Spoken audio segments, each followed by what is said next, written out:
All right. Welcome to episode 214 of the Linux Lugcast. We're an open podcast /lug that meets at 9 p.m. Eastern every first and third Friday of the month using Mumble.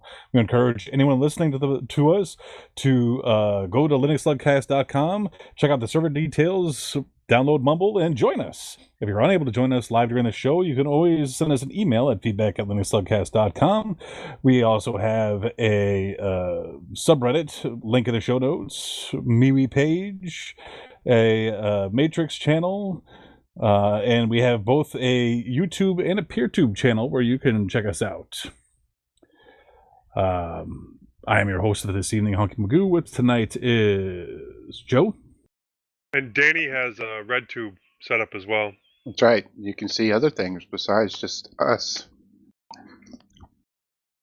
Joe has his modeling career videos on there. It's just him naked all my working out. weightlifting stuff. Also with us is Lovecraft. Good evening, everyone. Lugbot. All right, back to Linux. Minnix. Hello, everybody. Happy Friday. And every once in a while, Netminer is coming in and out. Netminer, are you there?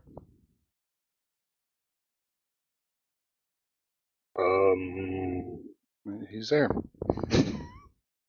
And listening in the background is Cherry Hill 20.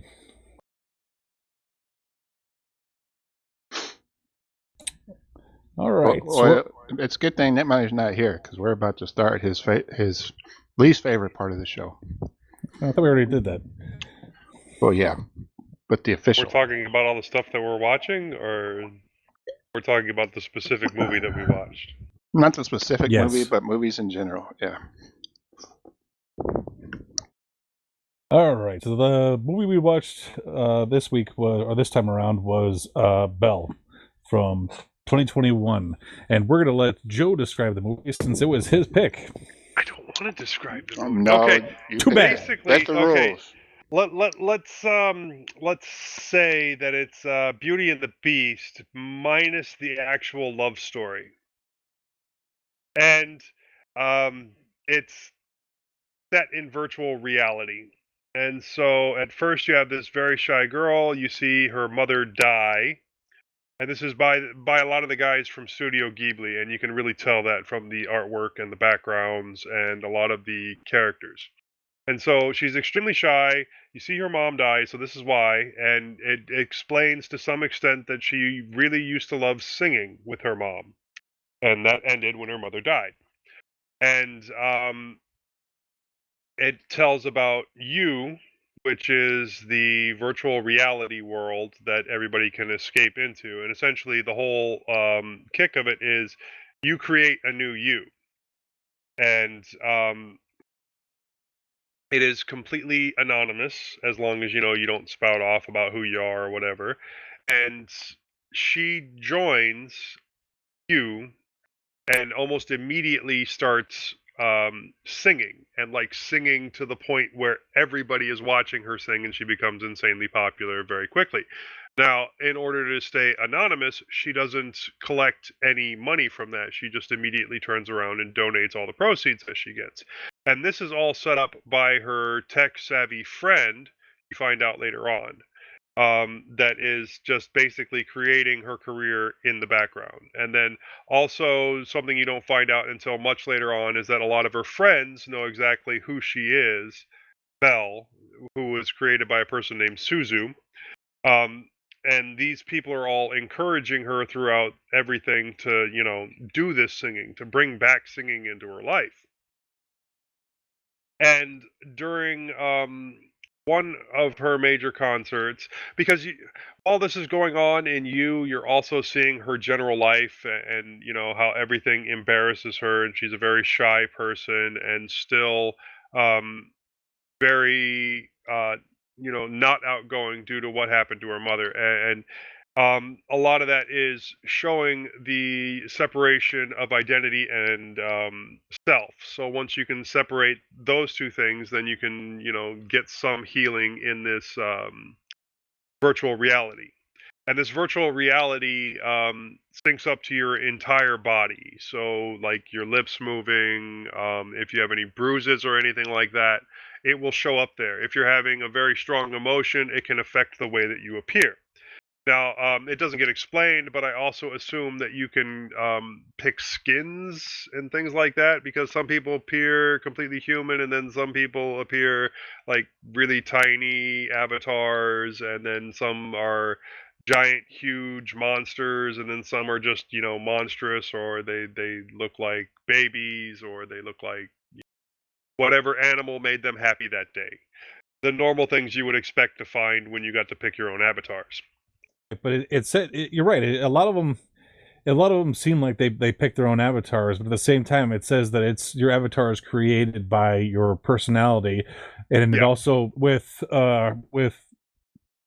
Belle, it actually Belle took slash Suzu. slash Suzu. They figured it would it because it uses like a picture. I don't know where they get the picture from, but they used her class picture but she was sitting next to somebody, and the person she was sitting next to, she wound up looking more like in you than she looked like herself. But it had her own freckles in it, which was something that Right. specifically got mentioned. Right. So, yeah, the algorithm isn't very well explained on how they get there, because, okay, you're not going to have a dog head, and a lot of people did. Or a lot of people looked like fairies, or other random weird things. And then amongst all of this, all of the people that looked like various things, there were also various AIs they had to be AIs. And they seemed a lot like your other characters, except they usually followed set paths, or did certain things, or had certain specific jobs that they kept to. And then during one of Belle's major concerts, it kind of gets broken into by the Beast. And the Beast looks like a dragon slash dog with a robe that shows his bruises, and his bruises tend to grow. And he's an escaped fighter from the arenas, but he's so violent that he actually damages like characters permanently. But like the one thing I want to add is when Joe says bruises, these don't look like bruises at all. They look like It gets colorful explained. paint splotches all over him, like yellow, blue, red, green, like that. But somehow those are Right. bruises. Anyway, I just And want to on add his that. back, appear. and they keep on referencing him as bruises throughout it as Yeah. well. Yeah, and But they he's appear right. Right. like randomly on him, and it has to do with it sensing his body and sensing the bruises on his body. So,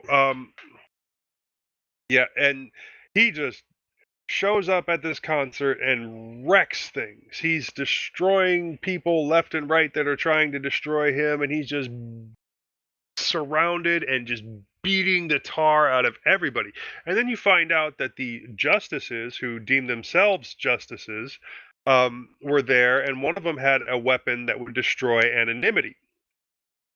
So it would bring out what this person actually looked like. I assume you'd still have to, actually find them or whatever.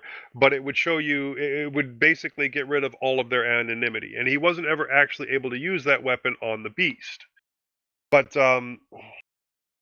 everybody is like super scared of that, because, the whole point, or one of the major points of you, is that anonymity, giving you the strength to be able to act out and do things. So, the Beast escapes from there. The concert's basically shot. Belle slash Suzu eventually looks for the Beast, finds his castle, tries to be nice to him. He's, a whiny little bitch, and runs away. And the justices use her to find him, and there's a whole bunch of AIs that are protecting him. And then they burn down his digital castle. And during this time, they keep confronting him, and he keeps whooping their ass. And Belle keeps helping him get away, or leading them to him. And then she oh gosh, she basically, after his thing is destroyed and she's figured out that the bruises are popping up on him. She needs to figure out who he is so that she can save him. And so she has her techno-savvy friend who's in an elementary school, an old closed-down elementary school, start searching for him, and they find him, and they accidentally dox him while his dad is, like, whooping his ass. And that's where he's getting his bruises from.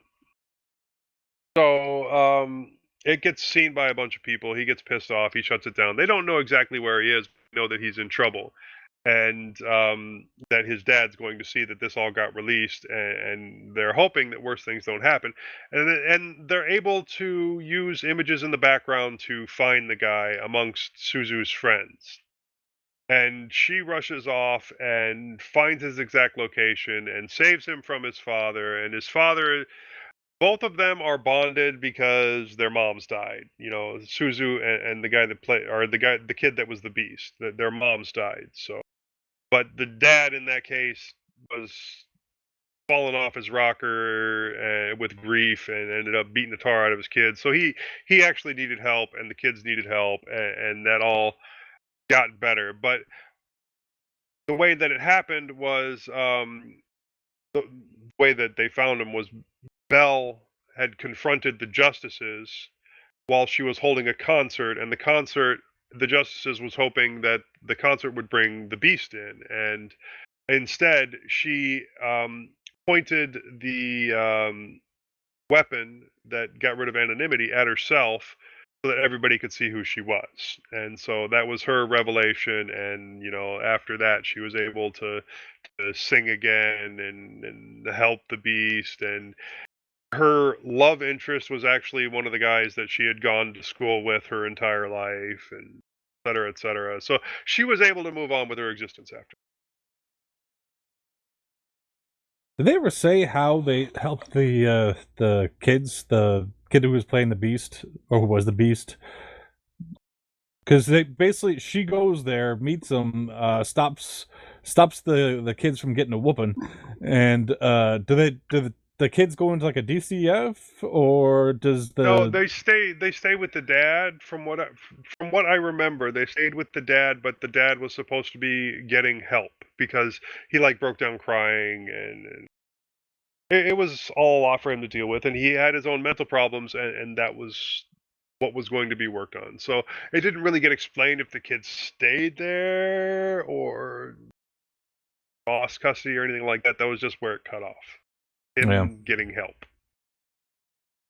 Hi guys, how do I sound? Sound great. Yeah. Well, this is me from the Lovecraft Mini #1.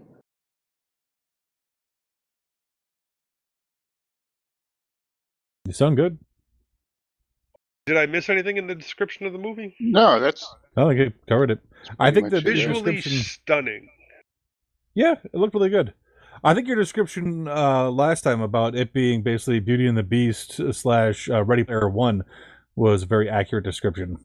Because it was very Ready Player One. Except for Ready Player One is more geared towards a bunch of people playing games, while this is more of just people in an anonymity world. Like Second Life almost. Yeah.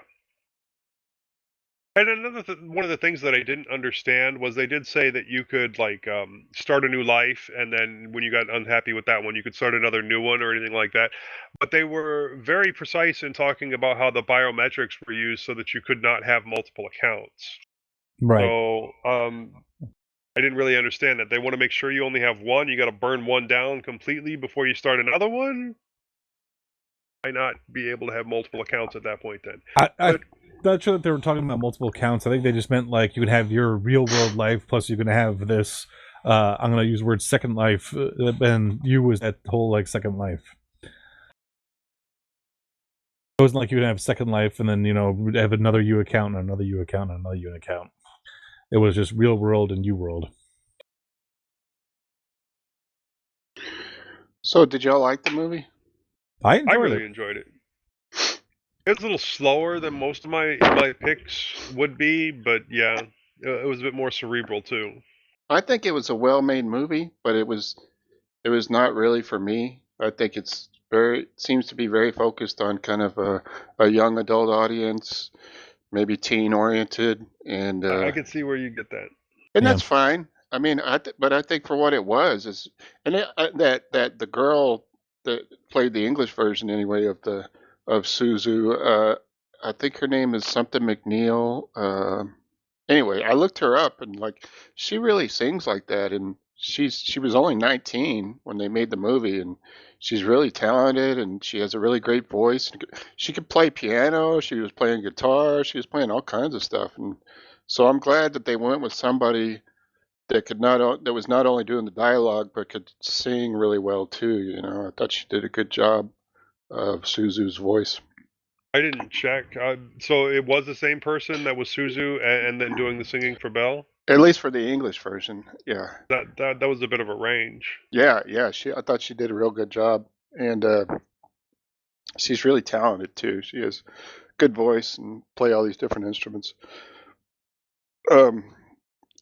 Yeah, the story was okay, and I thought it was kind of a neat twist at the end because I was kind of thinking in the back of my mind that it was her childhood boyfriend that was going to be the dog dragon guy, the guy she had a crush on, but it wasn't. It was that kid, 14-year-old kid, just getting beaten up by his dad. So, but what interests me more than the story and stuff was the whole concept of you and the whole virtual universe. And I think this is coming. I mean, it'll be here eventually.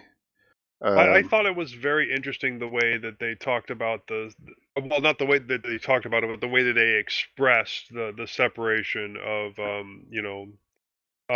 identity and self, essentially. Right. But I think this kind of, I mean, I'm not saying it's going to be anytime soon, but definitely within our lifetime, I think there'll be something like this. These kind of really intense virtual worlds that aren't just looking through goggles, but maybe interfacing with your mind somehow, and where you feel like you're really there. And I don't know how people are going to handle that.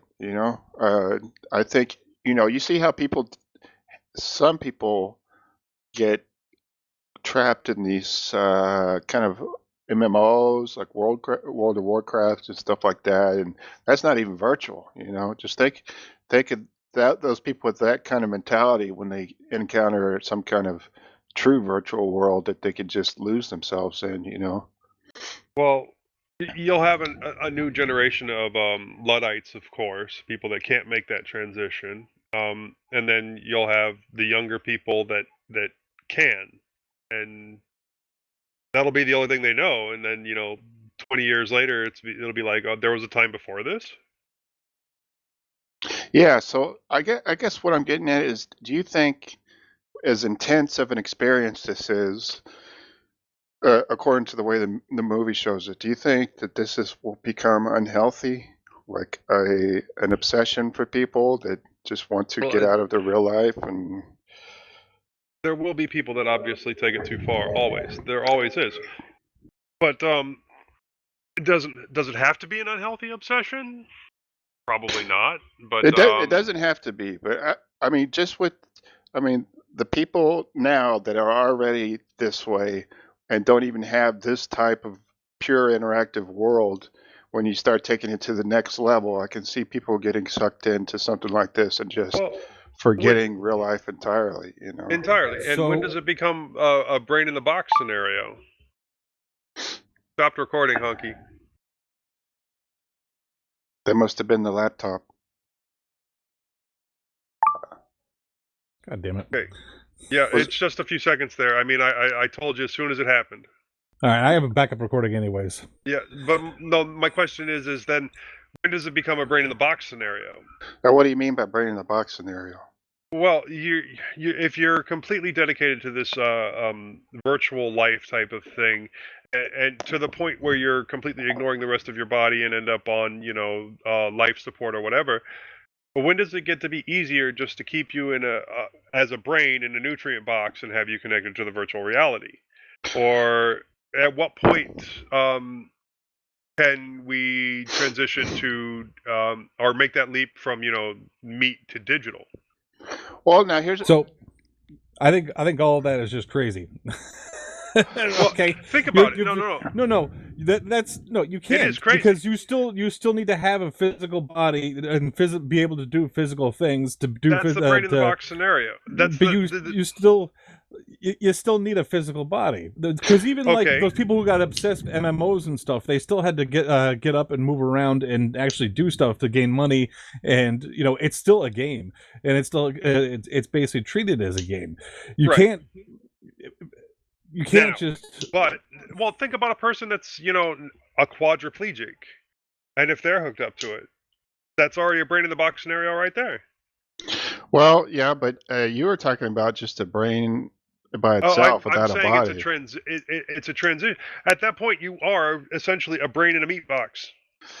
Yeah, but I think we're a long ways away from actually taking a brain out of a body and then connecting it to a game, like a la the Matrix or something. But I don't think we're that far away from something like this, and I don't think we're that far away from people having real problems trying to live their life. 90, 100-hour weeks on this. Yeah. Exactly. And they actually discussed that with Ready Player One.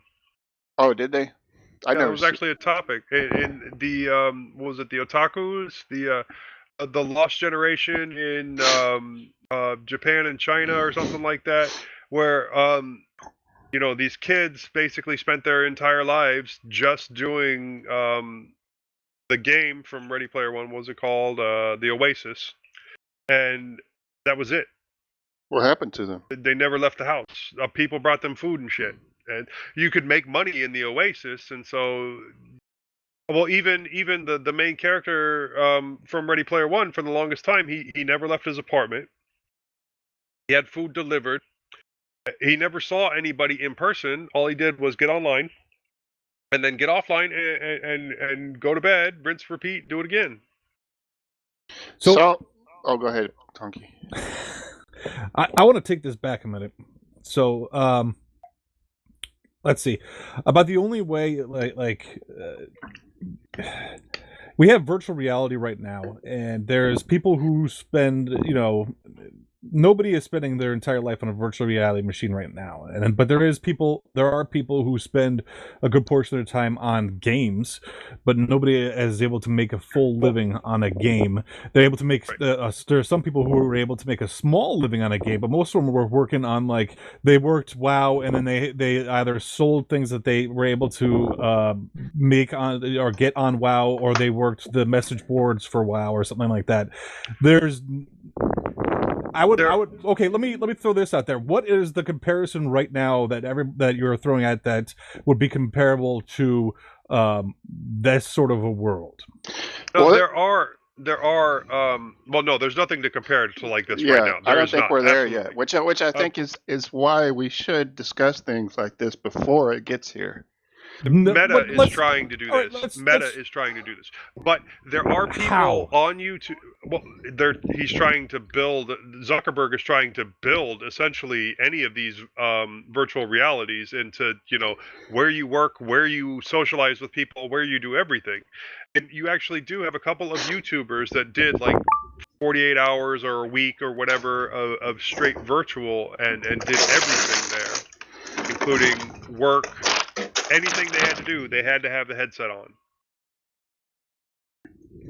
But no, you do not have this yet, and it's going to be a while before you get that virtual environment. Then it's going to be a lot longer before you get that brain interaction where it actually, physically feels like you're there and actually is fully immersive. And then it's going to be even longer before you can actually do the brain in the box scenario, and because you're still going to have to, disconnect yourself from everything and go and relieve yourself in the bathroom, actually eat some food.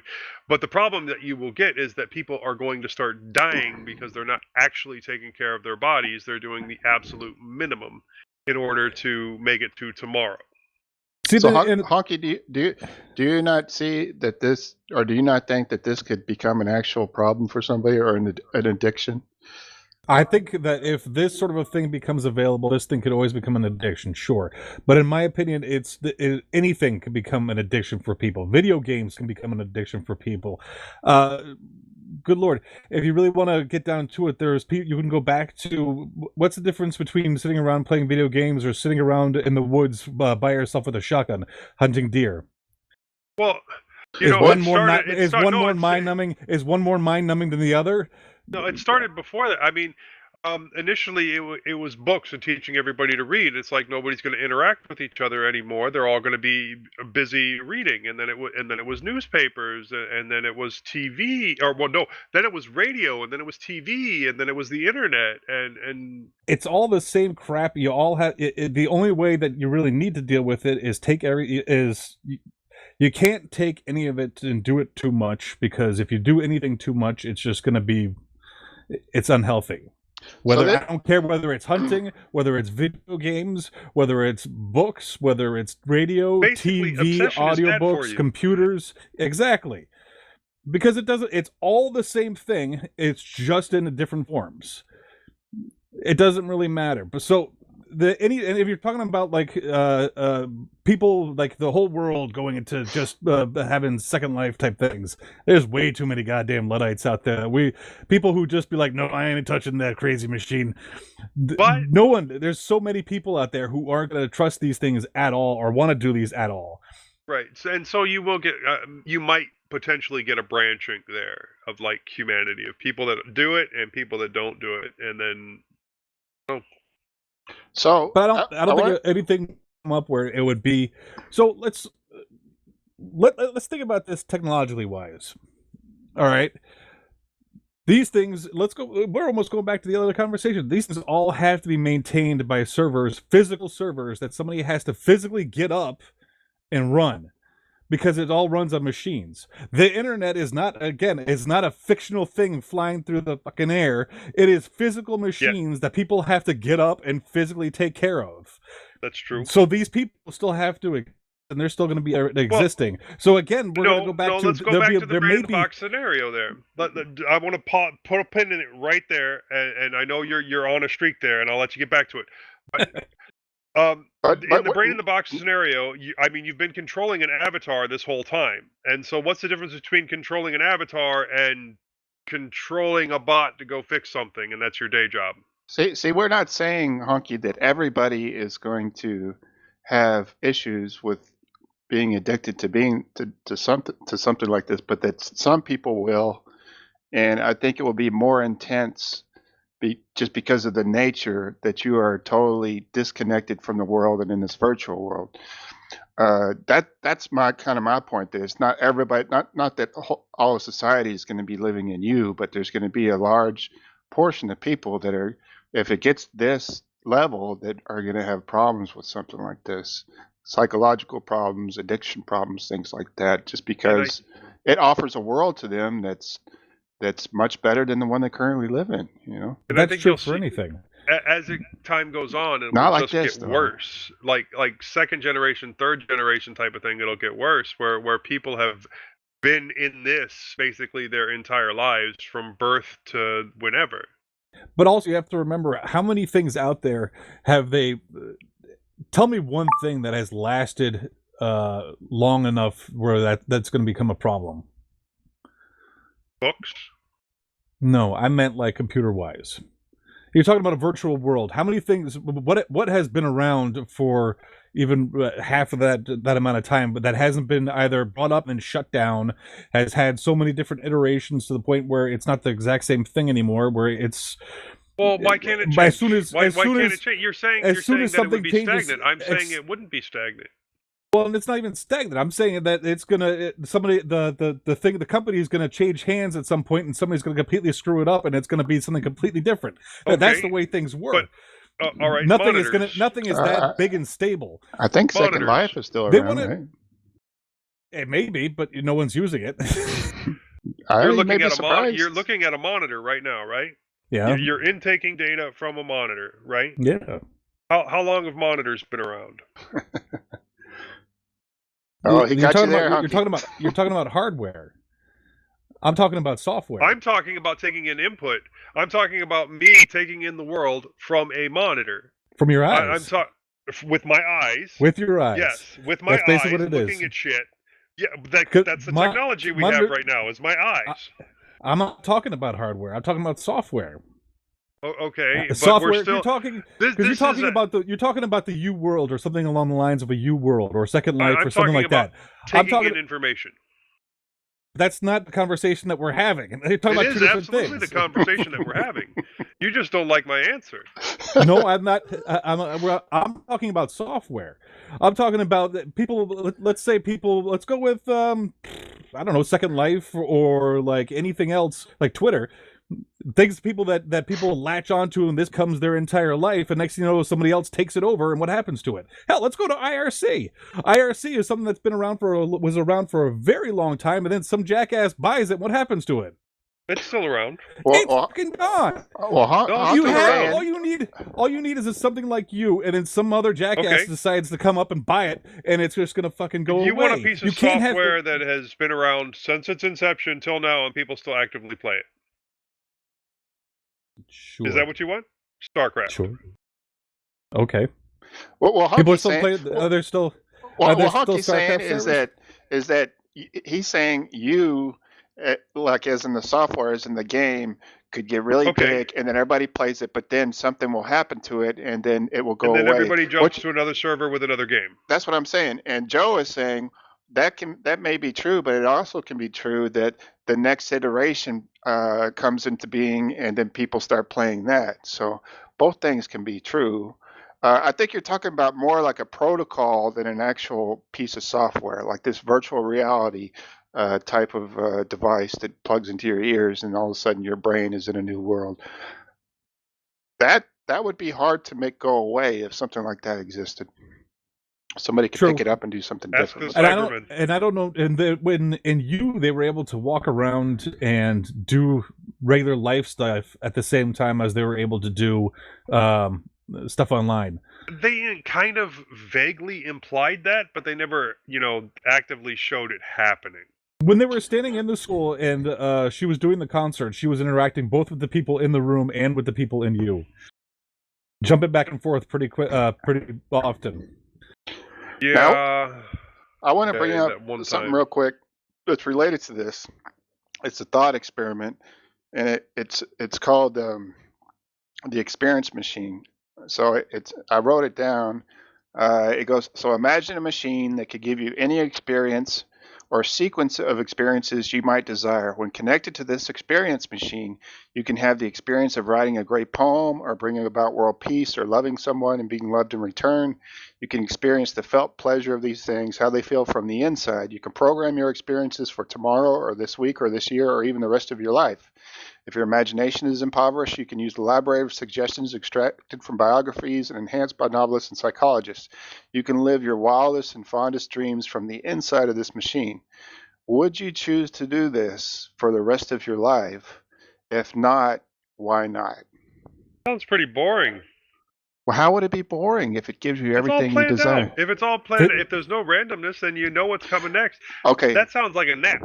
Physical It and also mental. it also says, upon entering, you will not remember having done this, so no pleasure will get ruined by realizing they are machine produced.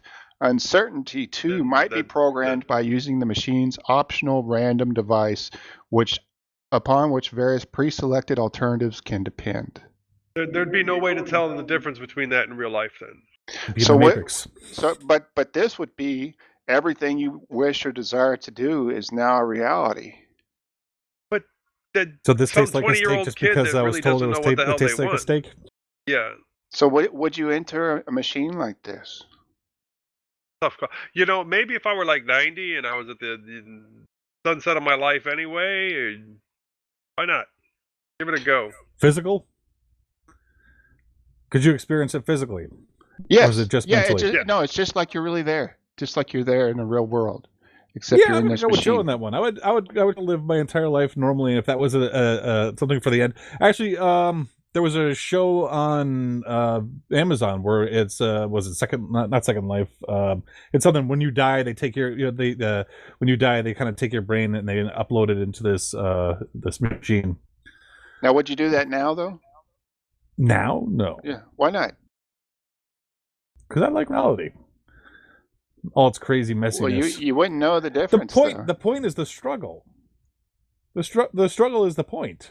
Oh, he's So- saying you could program in the struggle, is what he's saying. You could do And whatever you wouldn't want. know that, yeah.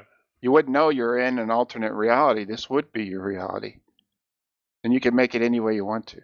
Do you take the red pill or the blue pill? So yeah, exactly. So most people, when asked this question, say no, but they have a hard time giving an answer as to why.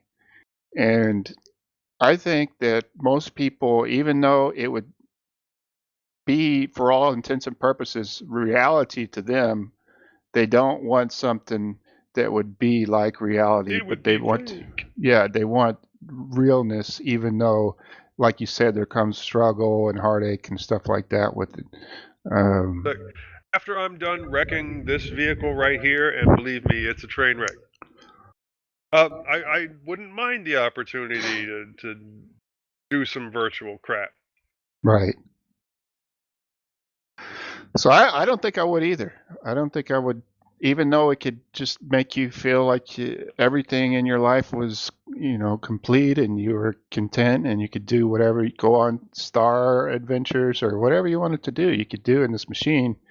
I think just the knowing before you enter it that it's not going to be the real world would be enough. But also, me and Joe were reading this book called Virtual Plus, and it makes the case that virtual worlds are just as real as real worlds, and that a virtual item is just as real as what we would see as a real item if there was no way to really discern the two, And I can see that too, people kind of coming to that conclusion. If you live in this world, why would And you it think also- this is not reality, Yeah, it also made the assertion that statistically speaking, you're much more likely to be in a virtual simulation. construction, in a simulation than you are, in reality. Reality Plus, I think that's what it was called. Yeah, reality But- plus. But it's an interesting thing to think about that if you're currently in a simulation anyway, then what does it matter whether you know you're in the simulation or not? Because it might as well just be reality,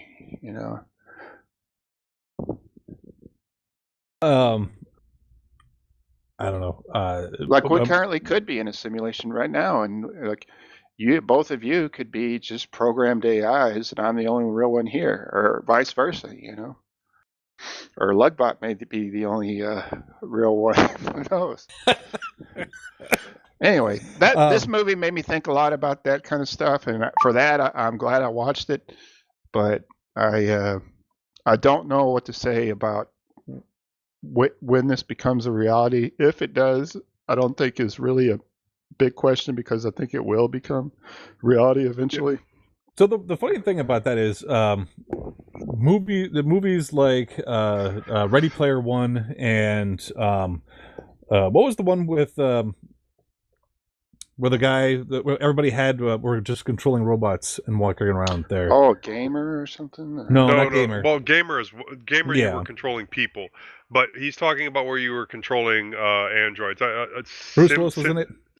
I want to say symbiote, but that's not it. I remember. The Mulchrome. It was one of the movies that we watched. It was on our list. Yeah. That's one with Bruce Willis in it, and he kind of gets up in the real world. Oh, Simulant? that's Was it right. Simulant? That's right. I forgot about Symbiote. that. So yeah, I think you're right. Simulant? So in movies like Surrogates. that, surrogate. Surrogate, thank you. Yeah, Thank you. that's right. So in movies like that, it depicts the world that you guys are talking about, or the idea that you're talking about, where the everybody's life is basically taken over by the living virtually or whatever. And you in Belle, it doesn't necessarily take over everybody. Everybody is on this platform, but it hasn't taken over their life. Like I Yeah, said, they didn't show seem that to aspect of it. they seem to connect to it, and they almost seem to be able to connect to you at the same time as they're able to do other things. It has not taken over their life, because half of this is actual life, and it's actually them wandering around, and this is kind of the opposite of that. This is more like an actual game, but actually this is more like if everybody was on It's more like a social construct. yeah, exactly. It's like Second Life, is what it's like. Yeah, I was gonna say it was more like Facebook or Like something everybody like that. was in the metaverse, yeah. Yeah, it's something like that. It's more of a social place than it is a virtual world. I mean, like a VR thing that just sucks up your entire life. They didn't really show like other aspects of it. Like the guy was, what was he in the some kind of gladiator fighting organization? The wolf guy, the beast. Yeah, they didn't really show like what that was about, and they showed like the quote unquote police force. I guess they were in charge of keeping order in you. No. Self-appointed. Yeah, they were self-appointed. Oh, were they? Okay, I didn't catch that. And the head there had sponsorships too. Yeah. Oh yeah, that was hilarious. All his sponsorships, and then they all get taken away. Yeah. Yeah, so I thought that was interesting that this was kind of did not touch on the whole taking over people's lives type of a deal, but it was just basically like a social. Yeah, it was like social media platform, but virtualized. Yeah. Right. And if you think about it, there's people that get famous on YouTube and TikTok by being good singers or dancers and stuff like that too, and they're famous within that media form, not so much in reality. And although they can make the crossover, some people have, but I don't really view YouTube and TikTok quote unquote celebrities as actual celebrities, even though I guess in this day and age they kind of are. I just don't see them that way. I think I guess there's not really a difference, right? I think as a general rule, I don't recognize anybody as a celebrity. Yeah. Well, I mean, like, I don't really compare them to like Russell Crowe or Jennifer Lawrence or somebody like that. But I guess that's kind of biased because this is the new medium is streaming platforms like that. So I guess. I mean, I don't watch YouTube I basically don't really watch YouTube at all. No, we don't. Or TikTok, or like I don't know any of these people, and there could be lots of people who like them, lots of people love them. That's cool. There are lots of people who like people on Twitter and follow a lot of Twitter people. That's cool. There's lots of people who follow actors. That's cool. Musicians. There's all sorts of genres of music and stuff that are super popular. I have no idea who they are. That's cool. They got their own things. They got their own worlds. They're a star in their own little worlds. But I guess the only difference is the amount of money they can ask for. I'm sure a Russell Crowe is going to be able to make more money for what he does versus Captain Jackass on YouTube. Well, it's starting to get up there. People like PewDiePie. I don't know. Jackass makes a lot of money. Johnny not Jackass. Russell Crowe. Johnny Jackass is not making Russell Crowe money, all right? So that to me, that's making just, it more consistently. That to me, that was kind of the most interesting thing about this movie is just the world itself and the implications for the future. I'll just put it that way. Like this, I was okay with the movie. It's like the story and stuff. It's like I said, it's not really for me. But 1 second. Go ahead. Little girl, if you want in on this conversation, then turn on your mumble and get in the conversation. Otherwise, shh. It's almost over with. All right, go. So that I would definitely still give it a thumbs up, but I'm not really the target audience for something like this. I will say that. I want to throw in one other thing that just by what you were talking about before about how do you know that you're in a not in a virtual world, and how some people in a virtual world think that virtual items are about the same as real items. Mm-hmm. And I think that kind of goes back to something that we always talk about on on this show is, once you're in something that's proprietary, what's to say that the people who own the proprietary platform don't just completely rip away all those virtual things that you have because they own the platform? Yes, we You could be in a virtual virtually own environment that books. somebody could just turn the lights off and shut the whole thing down, and then we'd be gone. You own virtual books from Amazon, and then one day you find out Amazon decided to take those away. You don't know in a virtual world if you don't physically own anything. If you don't own the hardware, the software, you don't own anything. That's a good point. Yep. It don't make it less true. Don't make what less true? That we could be in a virtual simulation. True, but I think I think it's very foolish for somebody to put the same attributes to something that is virtual as they would to physical. The whole point is that if this is all the reality that we know, and even if it's not actual reality, then it still counts as reality because we still have set rules that we follow to interact with it. Fair enough. Well, what do y'all think about the movie? I like the movie. Thumbs up. Thumbs up. I understand what you're saying about the whole teeny bopper aspect of it, and it was a bit slow at parts, but I think the whole story was good, and I enjoyed it, so I'd have to give it a thumbs up. Yeah, I give it a thumbs up too. And I really feel bad for Suzu's father. That's the only thing I can say. Yeah, she did kind of ignore him for the longest time, and then finally, He lost his wife, and his daughter just basically ignored the crap out of him. That's the only thing I thought, and maybe because I am a dad, that's all I thought about. Well, dude, most of the movie was like, wow, she is just an you don't have a teenager yet. Trust me. That's true. When you do, you will understand this completely, and it'll just be another thing. Yeah, but I couldn't help but feel bad for that dad. Yeah. I'm sure because she lost her mother when she was like around 10, 11-ish, but then she's what, like 16? Yeah. So it's like 6 years later, and she's still struggling with it, and I'm not sure how those past 6 years, she's just like 6 years have just completely shut him out. But yeah, and as a father, I can tell you that I wouldn't have let that shit fly. Right. But I'm also, a bit of an asshole, so. Well, my kids, when they turn 18, if they want to ignore me, that's perfectly fine. But, if they're like 16 and I feel like I'm not getting the attention that I deserve, I'm going to harass them until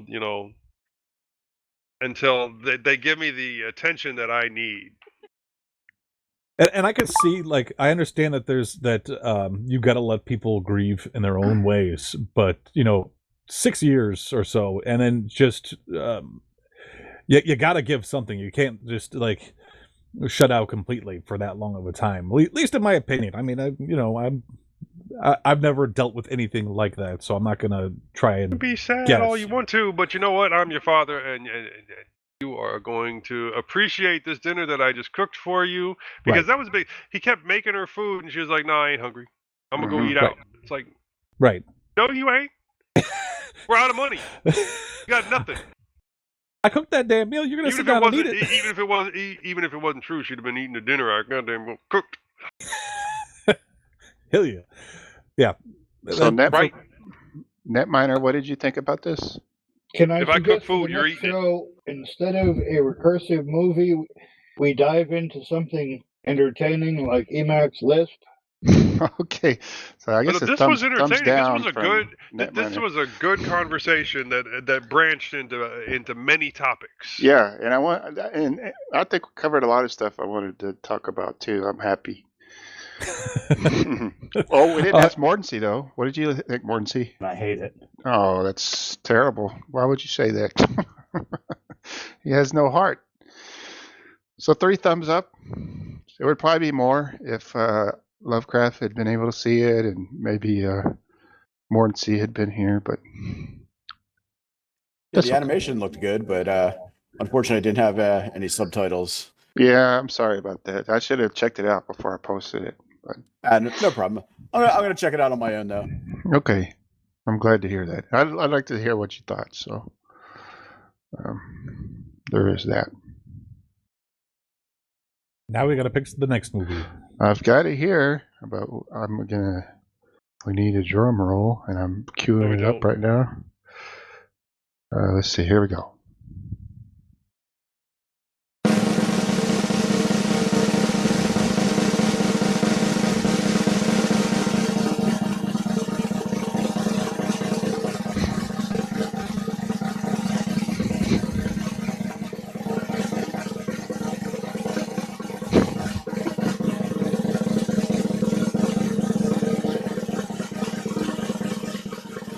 The look on his face says it all.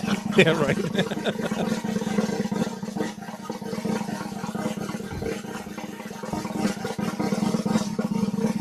It's just me. The drum roll sounded really good at first, and then now it just kind of sounds like a weird running water. All right, there we go. The movie is, I forget. What did I have it there? Robotrix. Robotrix. Robotrix. This is from 1991. That sounds like a porn name. A man transfers his mind to an android and It's about hooker bots. Kidnaps a Middle Eastern prince, demanding a ransom. Meanwhile, he goes on a spree of raping and killing prostitutes. The police secret androids, Robotrix, are the only ones that could stop him. Interesting. What is this rated? To be honest, It's I don't rated. know. It's gonna suck. No, it's got a 5.8 out of 10. It's pretty decent. This is the 1991 Hong Kong film. Yeah. Is it on YouTube? I'm going to put a copy up on Matrix. What? YouTube. There's the original trailer, and it is on Prime Video. Oh, it is? Okay. Is it really? It is on Prime. No, this video is currently unavailable to watch in your location. Well, I'm going to put Doesn't like you. It was banned in Texas. I can change my location.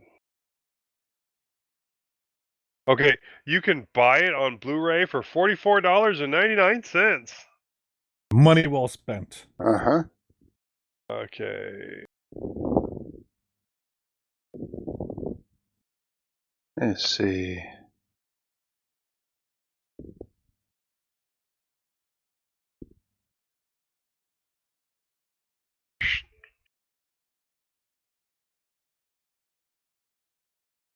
All right.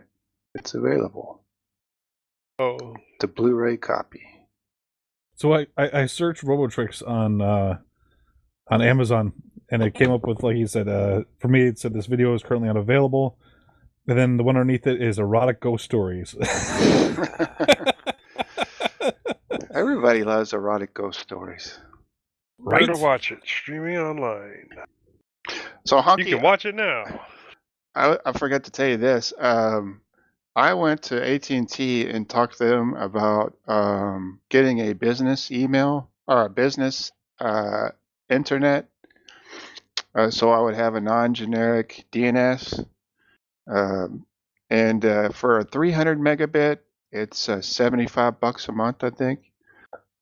And then they had other tiers too, 5 gig or 500 megabit and maybe 1 gigabit, all fiber. So it's not very cheap.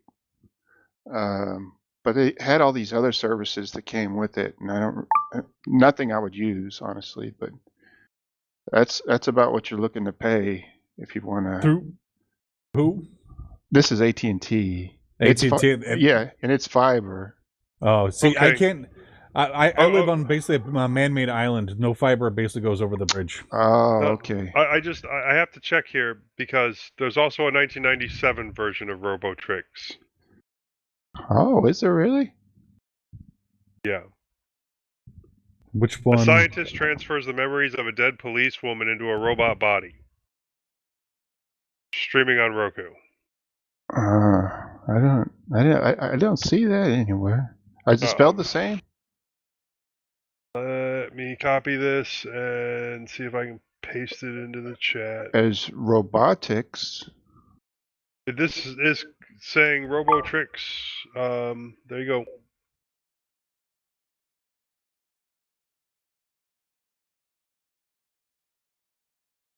Dang it. Oh, you pasted it in the mumble chat. I thought you pasted it in the matrix chat. I can paste it in the matrix chat too if you want. I can look at mumble. I just gotta see where I'm at. I got all this shit open.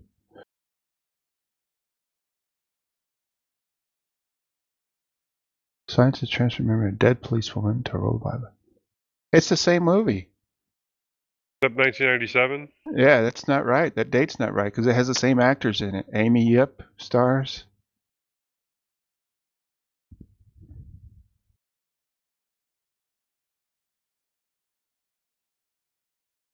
So they just don't have the date right. Let's see. Okay. Well, that was a good discussion.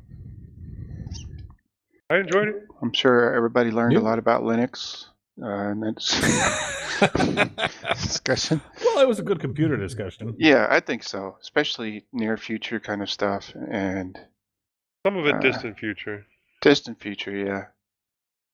Robot Jocks. Have you ever seen that? Yes, unfortunately. Oh, I like that movie. Nope. Well, I haven't seen it in years. I mean, I like it. There's a series called Robotrix. Sounds from familiar. 85 to 95, a human starship crew crash lands on a planet and divides between two sides of war fought by two camps of giant robots, and it's animated. Huh. It's American.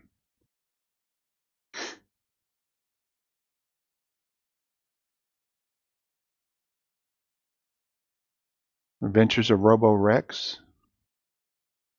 Love, Death, and Robots. Did you ever watch that? TV series?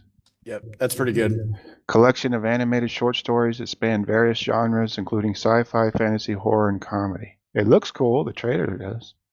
It's on Netflix exclusive. I think it's in its third season or so. It's Oh, been around really? for a little bit. Oh, it's still on? Okay. Yep. Oh, yeah, it is. I found it streaming. Oh, you did? Okay. And I pasted it. M4UHD is the site. I'll put up the MP4 too if anybody wants to grab it that way. But so that was Belle. So now, are you happy, Joe? We watched Belle. Absolutely, I am. It Aren't you glad you went with one of my picks? Yeah, it did lead to some really good discussion, I believe. What about projects? Anybody got any projects? I haven't really had time lately. I did get a new phone, but that's about it. I do have some projects that are coming up, but I'll discuss them on like next show. Here is, I think I showed this off last time, at least the starts of it. But the Describe my little laptop, it's it is on camera. My little laptop, I created a little thing that I can attach to the bottom of it. That's like a docking station for like a 7-inch laptop, and it's got it takes it from 3 ports in the back to well, I'm not quite done with it because I haven't decided to do what to do with the last USB hub. But so it gives it a USB-C to or a USB 2.0, USB 3.0, micro SD, full-size SD, and then 4 USB 3.0 ports here, a full-size HDMI here to go along with its micro HDMI there. Nice. And then on this side, you got 3 more 2.0, another 3.0, and then you have, because I changed it, you have direct access to the micro SD card / SIM card slot. And it also does make the bottom a little bit more heavy, so that way when I put the screen, when I put my phone on the top and use it as a second screen, that works out well. Now, what I'm saying I still need to work on is I don't want to hard attach this USB hub here that I have in the front, because I wouldn't mind being able to take it out or put it in backwards with a bunch of like USB cards with or USB memory sticks or things like that. So I think it came out pretty well so far. I don't know if this is the final iteration or if I'm going to do more, but I'm liking it, and I think it's added quite a bit of functionality to this little tiny laptop. And oh, go ahead, Donkey. All thing I was going to say is it definitely, you've done a very good job at making that look like it looks like all that stuff should be there. You know, it's all there. It all looks like it should be part of it. My only thing is you took that tiny laptop and basically just turned it into a regular laptop. Well, it's still got a 7-inch screen, and Right. it's still awesome for having an 8th gen i5 in it. Nice. Or is it? Yeah, I think it's either. Yeah, it has a pretty beefy chip in it, right? Yeah. Yeah, and what 8 gigs or 16 gigs of RAM built in? I don't remember. I think it's 8 gigs. Either way, 8 or 16 is still good. For this tiny little thing, it is freaking awesome, and it does everything that I want it to, and I can access my server. I've run virtual machines on it all the time. I'm sure. And yeah, it works great. I can't carry it to work because it's an actual laptop, and I might put one of my tablets back into production because of the stupid rules. You're allowed to have a tablet, but you're not allowed to have a laptop. What? And I have tablets. I have tablets that are more powerful than some people's laptops. So it's a stupid rule. It's an archaic rule. I don't know why they set it up that way. I don't know why companies think that's a good idea. I posted something in the Matrix chat that I thought was pretty cool, called the Auspicious Machine. Speaking of laptops, I figured we. Have y'all had a chance to look at it? That modular one that you had posted? No, this one is a. I put a link in the show notes. It's a modular Oh, okay, you're right. It is modular. I'm sorry. I thought you were talking about the Convergence one. Modular handheld Linux PC with BlackBerry style keyboard and gaming buttons, and it looks cool. Looks really cool. Yeah, I didn't like the Convergence style one because there are already ones out there that do that exact same thing. Are there? For less. How much do they want for that? Like 300 or something? It was 300 for the kit, and there's one on that you can get on eBay right now for in the 200 range. Can you post a link to that? Yeah, well, it's called the UPerfect X13. Okay, I'll look it up. But anyway, this it looks like a BlackBerry. This little device. It says it's got a 3.5-inch 640 by 480 display. What is that noise? Somebody's music. Y'all hear it's that? Lugbot. Is it? It's fellow Jitzer, who's not muted. Lugbot, is that you? It's fellow Jitzer that's not muted, I think, because they're coming up as green. No. No? Oh, it's not Lugbot. Lugbot's on mute. Lugbot was lit up blue on Mumble, but it's not now. And it's Look, y'all gotta hear it, right? It's gotta be Jitsi. I don't hear anything. And there's only one person showing up as blue on here, and that's fellow Jitzer. That's got to be mute Netminer. them. Can't mute them. I muted them. Okay. Okay. That must be Netminer. That stop ever you were hearing before? Yeah. You didn't hear it? I didn't hear. No. It's like a weird background music or something. You heard it, right, Joe? Yeah. Well, it's not like playing some music or something, yeah. Yeah. Oh, wait, no. This lap dock that I was talking about, like the new price is about $289, so it comes out to similar. So this auspicious machine, I just think it looks so cool. It looks like an old school kind of BlackBerry, but it runs Linux. It says under the hood, there's a modular system that allows the auspicious machine to work with a variety of computer on a module solutions based on the Raspberry Pi compute module form factor. Banana Pi, Big Tree Tech CB1, I haven't heard of that. Radshaw's CM3 and Raspberry Pi CM4. So I guess it doesn't come with an actual module? No. Which for $240 is pretty steep. Where's the Right. price listed on this one? It's at the top of the article. It says it's up for pre-order in China for RMB 1656, about $240. Like every couple of years, doesn't somebody come out with something like this, and it just never either makes Never it out takes or it's off. never. Yeah. Yeah. Well, you gotta this think is kind of cool because it has the game controllers on it. You know. Well, it says it's modular, and then yeah, you can put a Raspberry Pi CM4 in it. But what about when the Raspberry Pi CM5 comes out, Yeah, it'd have to be in that same form factor. and the same instruction set and everything else? Does it even? I don't think they know a lot about it, which is why it doesn't have a lot of details, because they don't even say anything about a battery or anything like that. But it's got a backlit QWERTY keyboard, and that's all it really says. Aluminum frame and carbon fiber backplate. Keyboard, display, mini trackball, a D-pad, A, X, B, and Y buttons. I just thought it looked cool, but to pay that much and not even have the actual chip in it is kind of off-putting. Yep. But there was something else I posted in the Matrix, which was Joe was talking about, was the lapdog kit. Turns a Linux phone into a Linux notebook computer. And I'll put this in the show notes.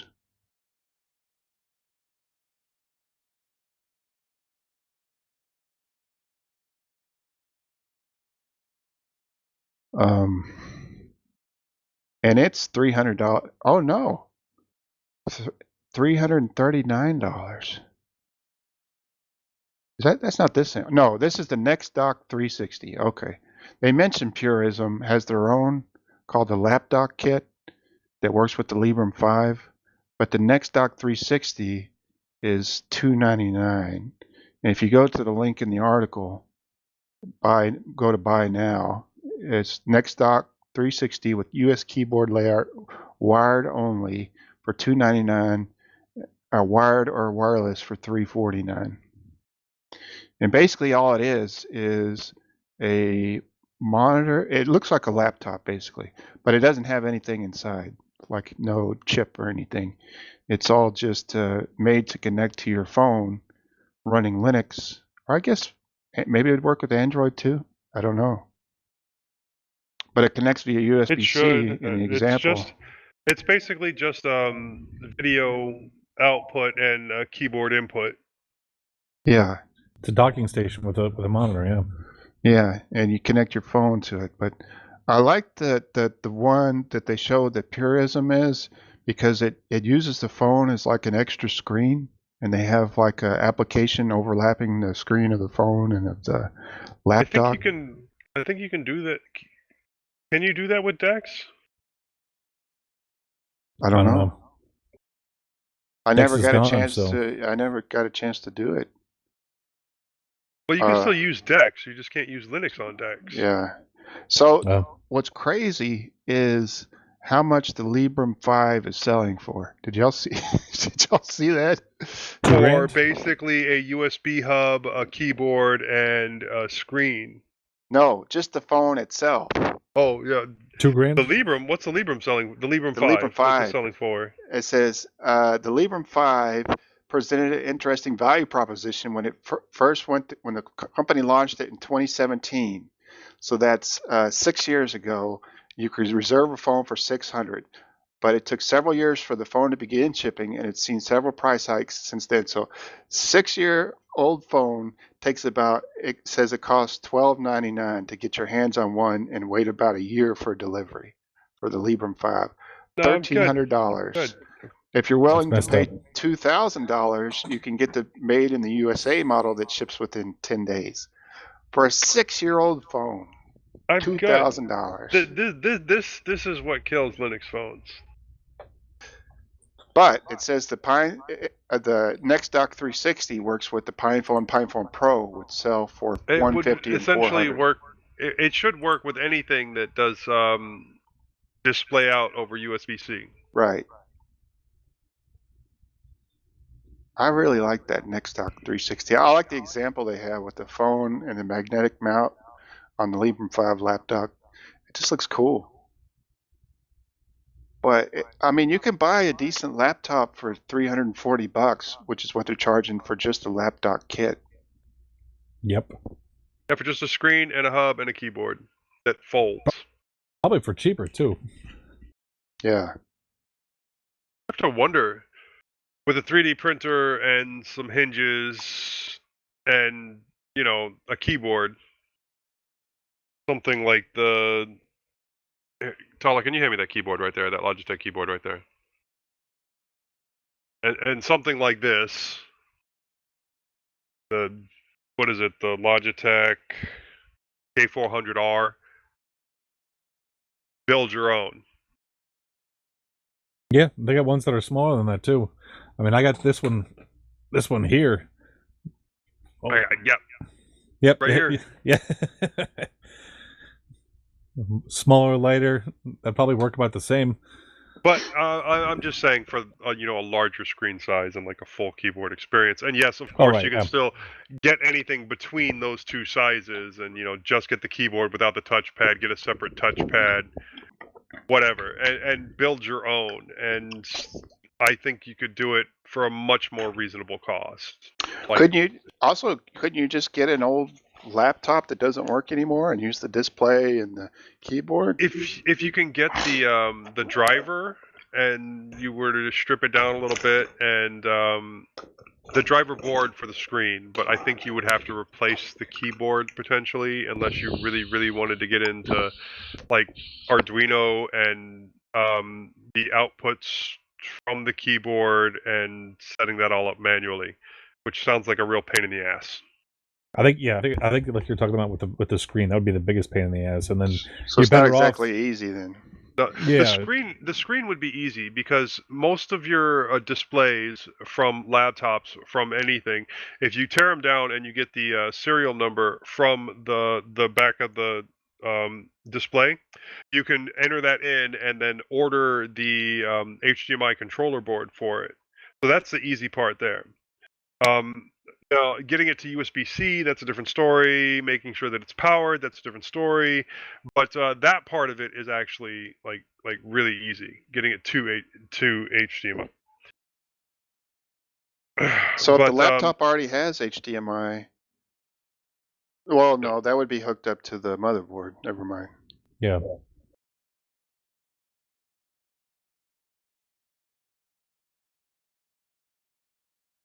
So that's Joe's next project, is building one of these so he can show it off on the show. Probably not. I mean, I have a couple of portable screens that I've made already from old laptops, and then it just gets to be a matter of converting or getting a USB-C to HDMI, which I have some there, and then keyboard too, right?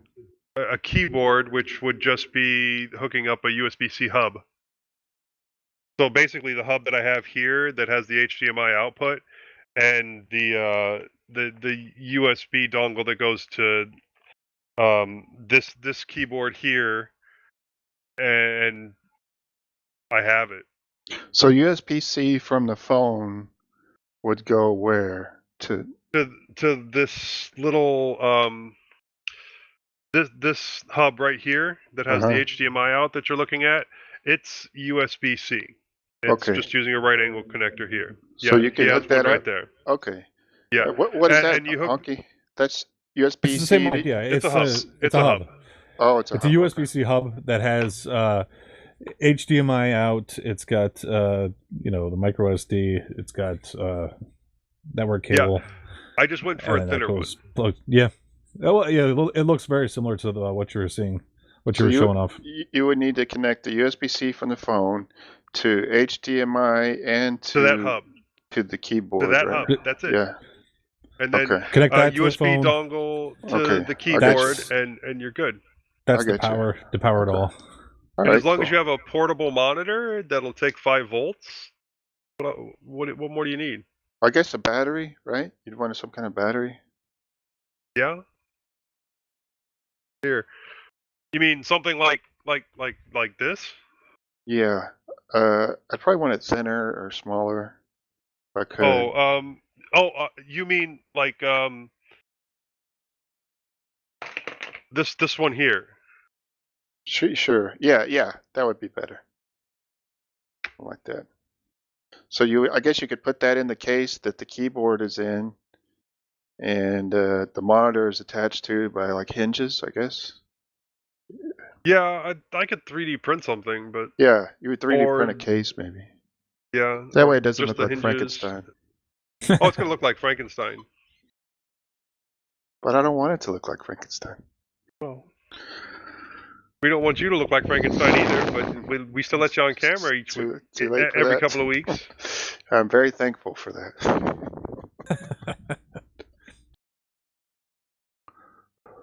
What about you, Honky? Any projects? Not really. I told you I got Nicotine Plus working.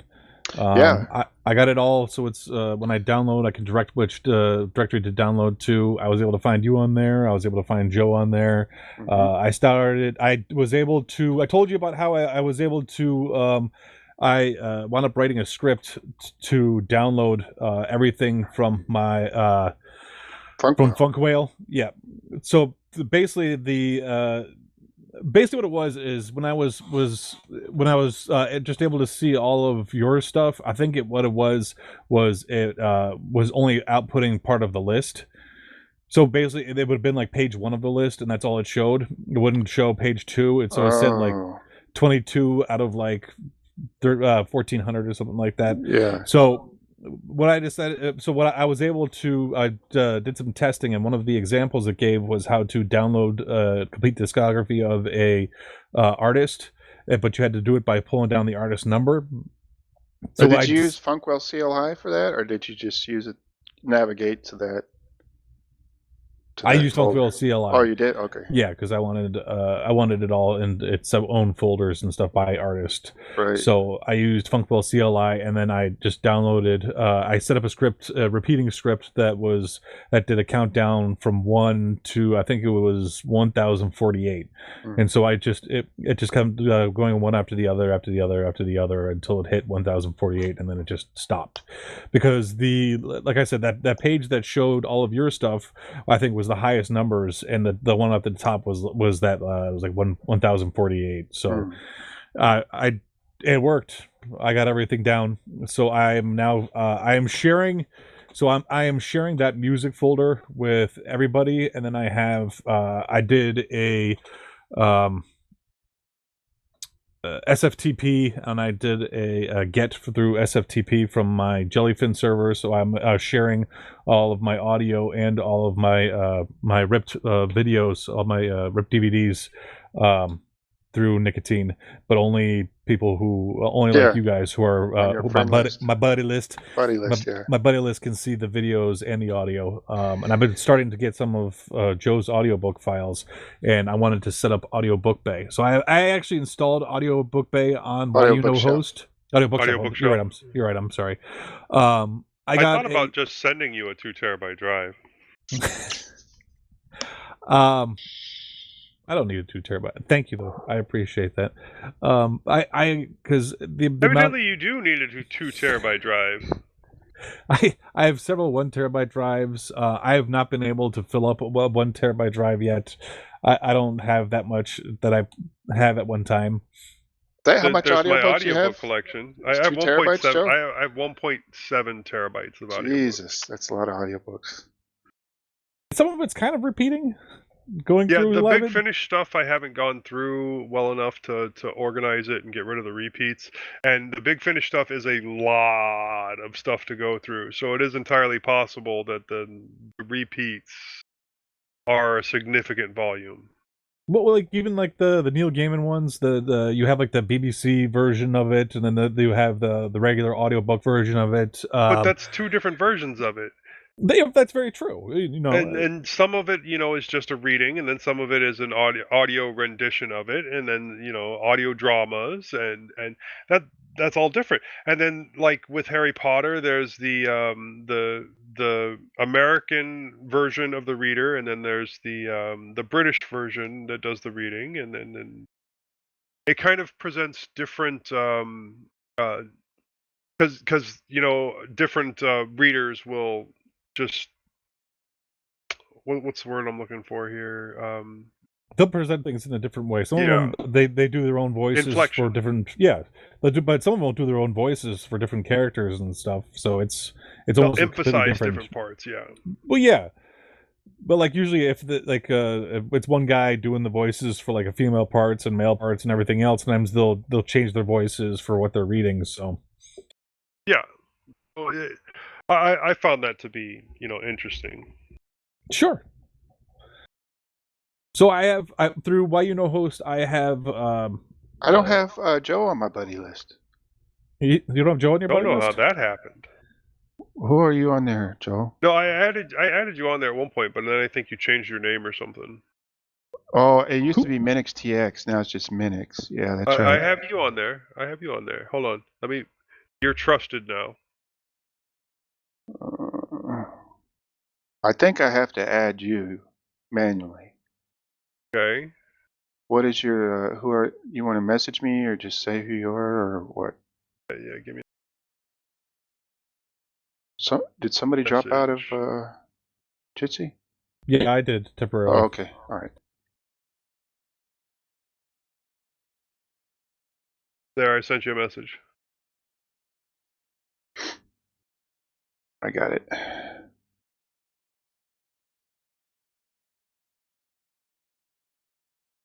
I didn't get it. Private chat. Thought I did, but that's not you. It's Mordency from a long time ago. You sent it to me on nicotine? Yes. Minnix. Minnix. Yeah, that's who I am, right?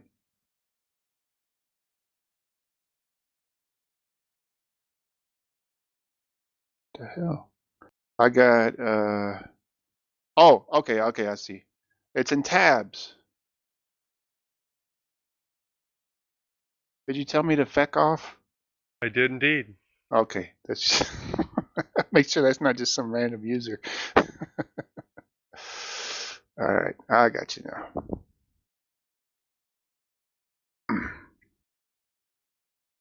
I know this is captivating for the audience. Oh, absolutely.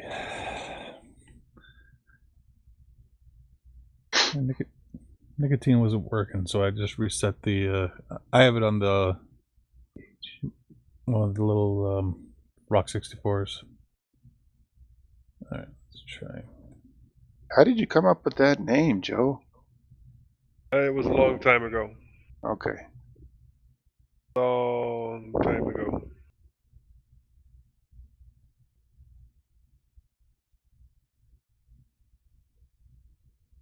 Very unusual. All right, I got you on there now.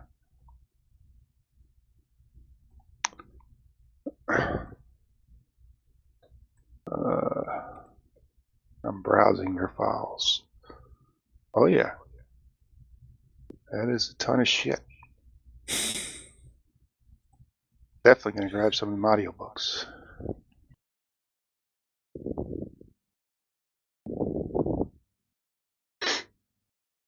My audio bookshelf is not working. That's weird.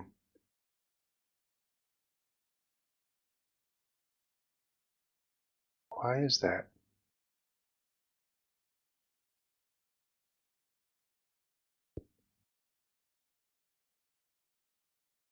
Bad gateway. So is the container not running? Let's see here. Great. Now VNC isn't working for me. Sudo docker ps. My cat's snoring. Yeah, it's running. Oh, up less than a second. So something is going wrong here. I think it's in compose.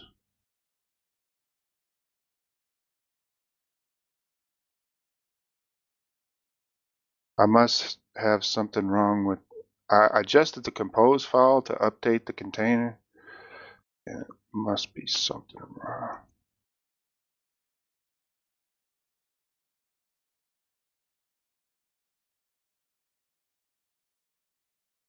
So you can't get into your nicotine? No, not right now.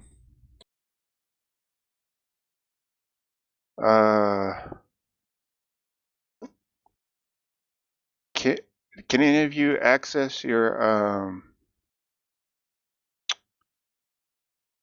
Docker Compose file for Audio Bookshelf? I'm bare bones. Okay. Why you no host? So.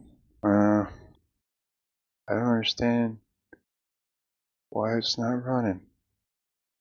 Well, I can figure that out later.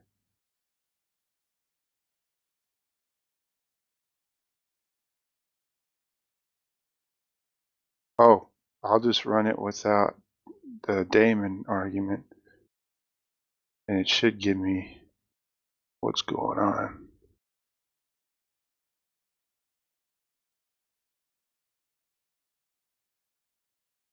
Now it's running.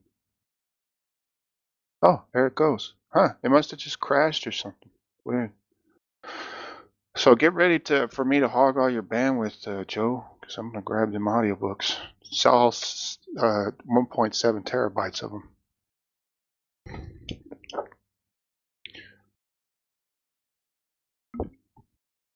Did you restart the container, Honky? Yeah, I completely restarted the RockPi. Let me see if I can browse your files. Okay.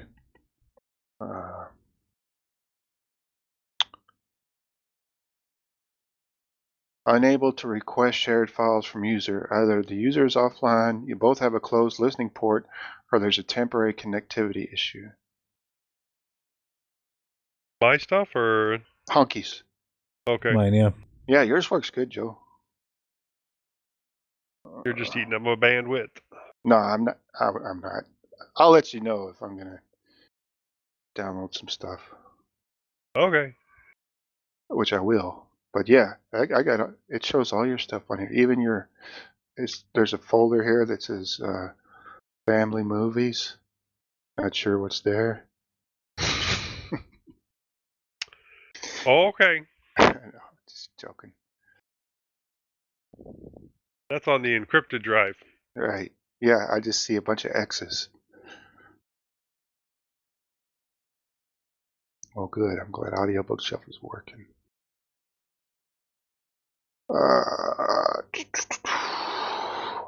I'm gonna look at the Reddit while Honky's trying to figure that out.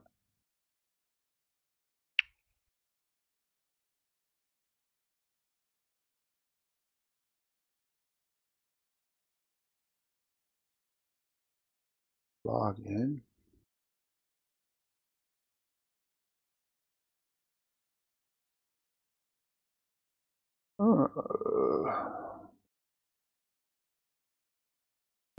What are you doing this weekend, Joe?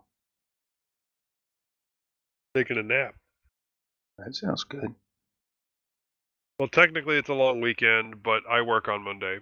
I do too, so don't feel too bad. Let me Oh, see. yeah, Oh, go ahead. I have Mintcast on Sunday. Oh, that's right.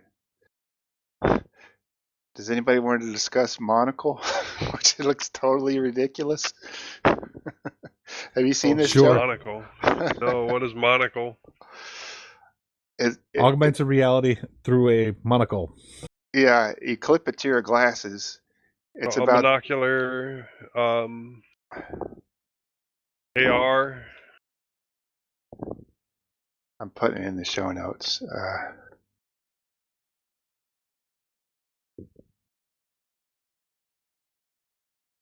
It's not mine. I don't know.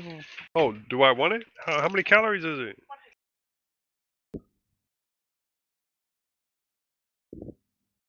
So monocle is this.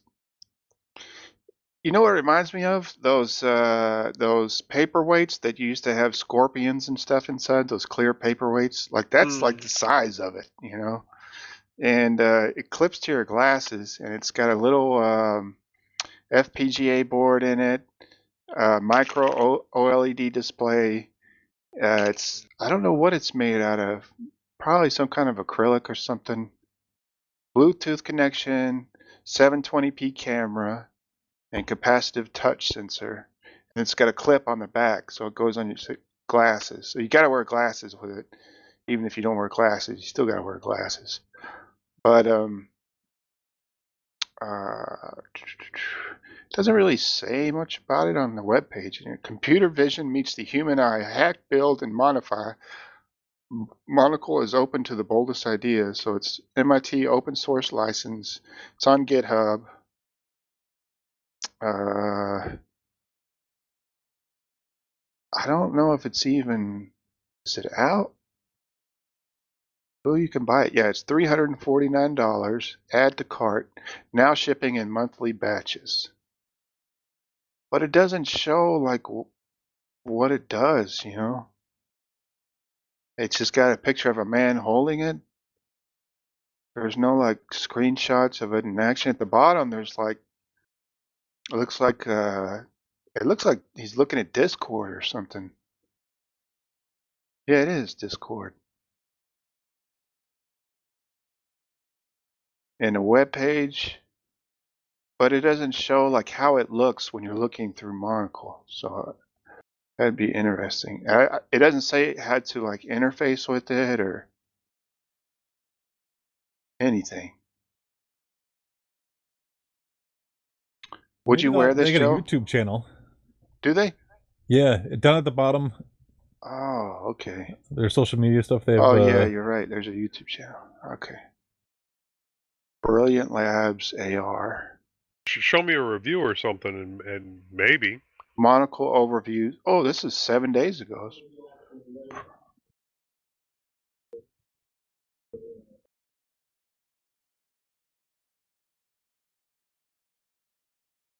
So I'll put this in the show notes. Got 2 videos.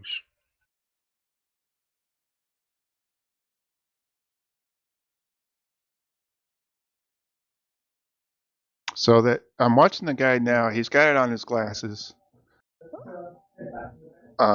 He says it doesn't weigh hardly anything. Oh, they're going to show you what the screen looks like. It's like a British guy or something. And it shows him working on it with an oscilloscope and it's running some kind of script. I'm watching the guy connected to his phone. Well, to do the update. Oh, okay. So it's got a little case that has a that charges the battery, and it's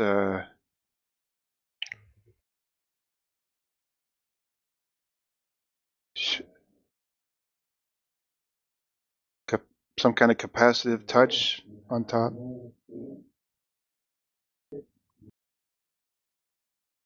Kind of skipping through it to see. There isn't a lot there that it can do yet. It's still very early days. I mean, it's hard to see unless you actually have it on your eye. He's like holding it up to the camera, but you can't really.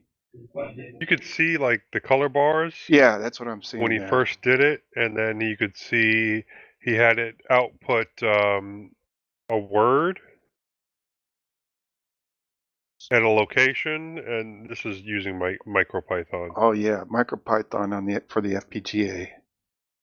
Right, and then once he says he has it say hello monocle, Mhm. and then he refocuses, and you can see a fuzzily transparent hello monocle. I assume it's clearer when you got the thing on your face. Yeah, I'm sure it is too. So But it looks like whatever you want to do with this, you're pretty much going to have to do it yourself. at this time, Yeah, if you're a programmer, you might have fun with this. right. Which means that I don't have that kind of time, and I'm not going to buy one. Would you wear one? No.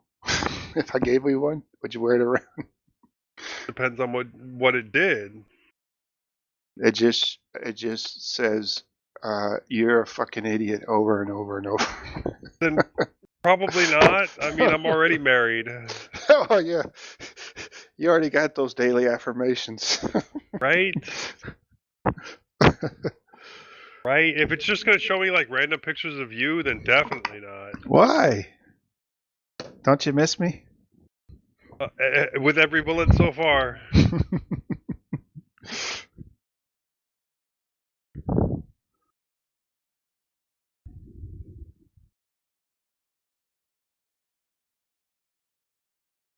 How do you list all running Docker images?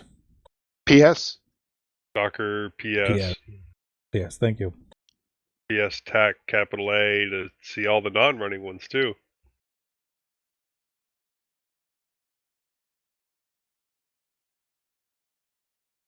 What did you think about it, Netminer? I think you need to put this in the show notes. I did. I put it in the show notes. Yeah, you see it now. What do you think powers that thing? Oriental magic. Well, I Yep, don't think that so. seems likely.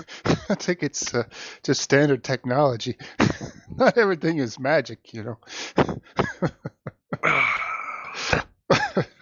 Any technology significantly enough advanced?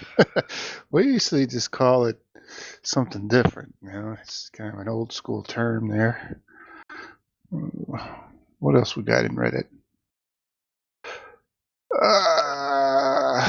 We did Gentoo last time. Fedora Asahi aims to provide the Fedora workstation experience for Apple Silicon. Be back in a few minutes, guys. Okay. Honkey, you have this about Celeste, a promising new cloud sync client for Linux. And it's cool because it's not really limited to just a single cloud service. Like it's got Google Drive, Dropbox, OwnCloud, NextCloud, and then anything that uses WebDAV, I guess. It uses rclone to manage files. Supports two-way sync, ability to exclude files, folders from sync, connect to multiple cloud providers at the same time. That's pretty cool. I like that. That you can do set, like if you got a Google Dropbox a Google Drive and a Dropbox and a NextCloud, you can have them all in the same application. Yeah, I thought it was a cool idea. I mean, I would like to probably try it with NextCloud and maybe even Google Drive, and then see if I can get stuff to sync up and be like faster to sync some stuff up between machines. It says it's not yet stable, but described as being in an early alpha state. As such, no one should use this app to manage, backup, or sync any important files. But future plans include adding support for additional cloud servers such as Microsoft OneDrive, Amazon S3, B2, SFTP, and C-File. Also comes as a snap or a Flatpak.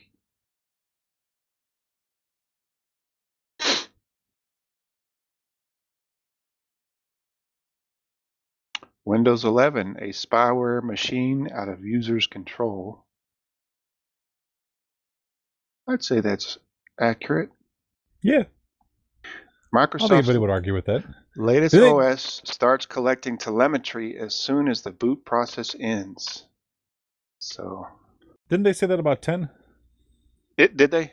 I don't know. I thought who does security now? Is that Linus Tech Tips? No. Oh.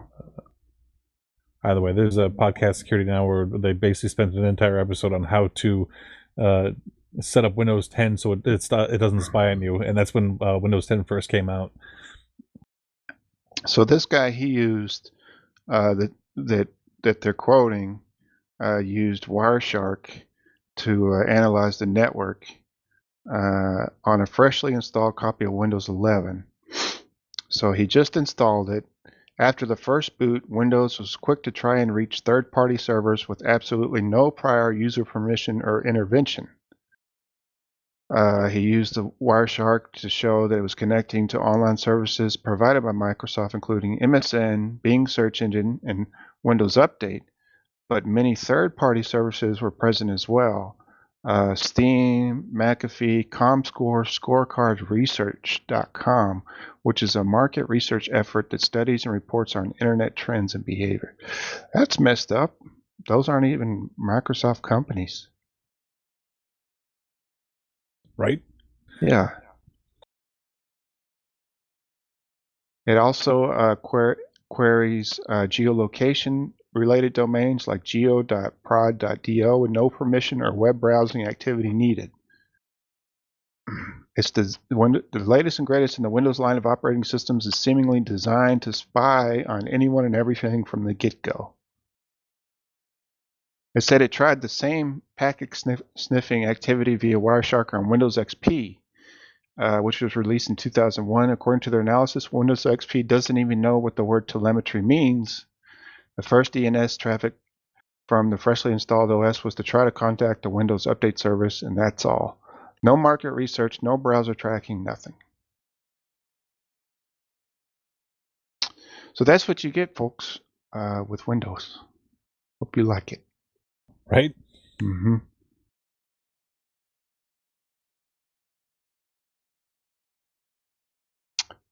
This guy did a pretty cool thing with old phones. He made a compute cluster. Let's see. Oh, it wasn't a guy. It was a computer scientist at the University of California. Developed a cloudlet with older smartphones that is capable of running large end-to-end microservice-based application. They used 10 Pixel 3a smartphones manufactured in 2019. Stock Android OS was replaced with Ubuntu Touch. And they made a little cluster. It says it's very comparable in performance to what was seen with AWS instances.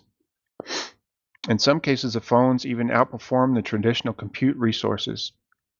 This is especially significant when considering that the team estimates that the cost of operating a smartphone cluster for 3 years would be about $1,000, whereas the cloud service would cost over $40,000 over that same time period.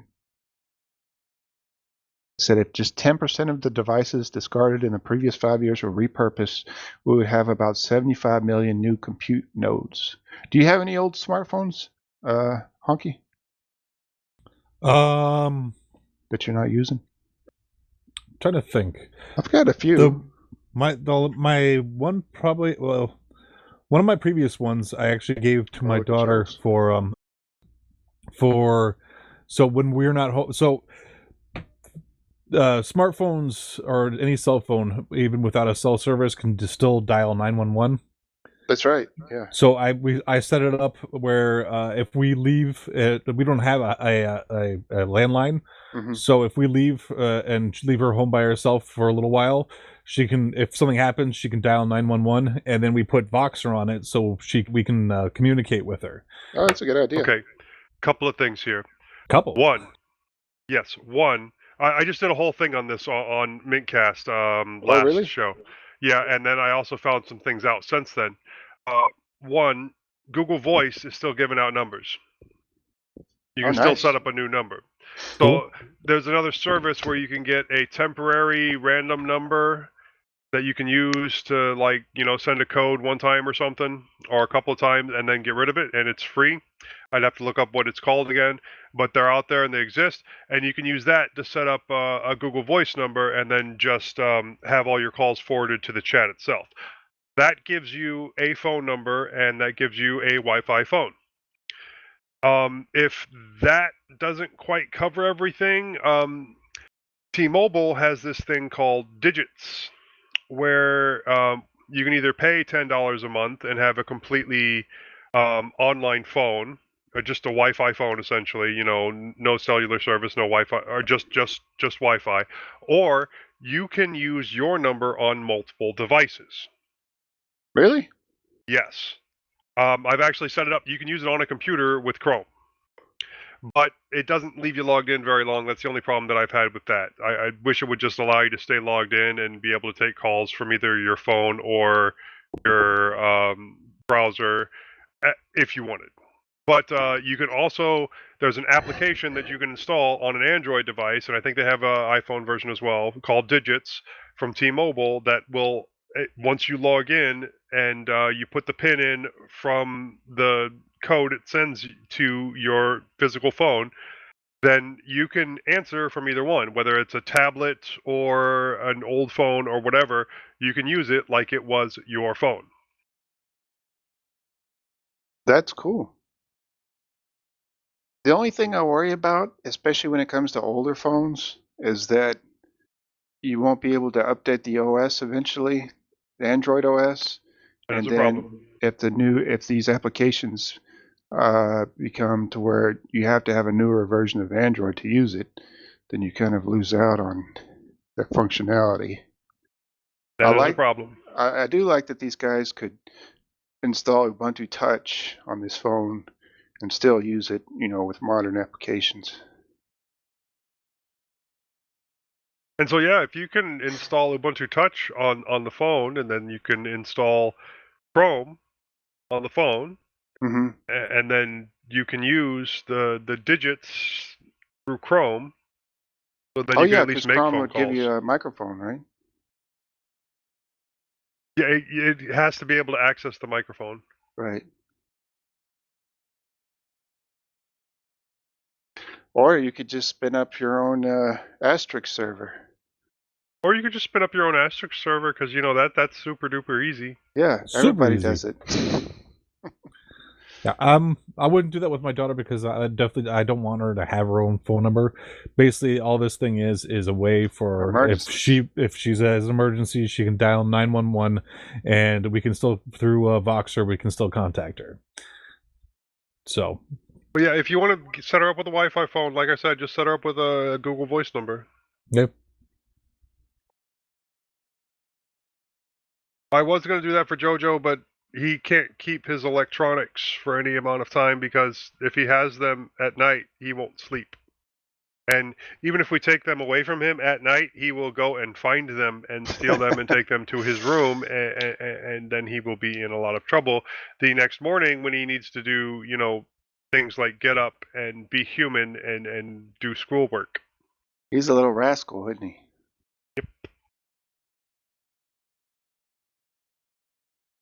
Honestly, I didn't sleep at his age either, but you know what?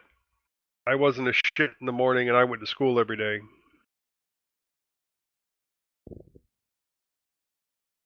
You were a little rascal too.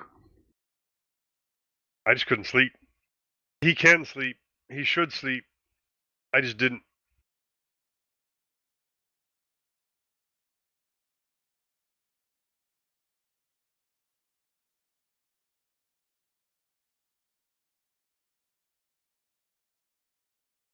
I said, I'm looking at Matrix. Oh, we talked about the trains derailing because Hopper lives there in Ohio, and Mordency's from there.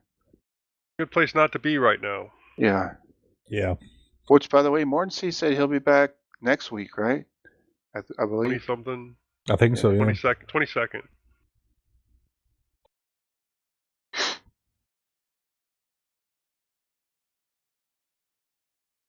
Is that why he's not on today? Yeah, I guess he's busy. I should have pinged him or something. It's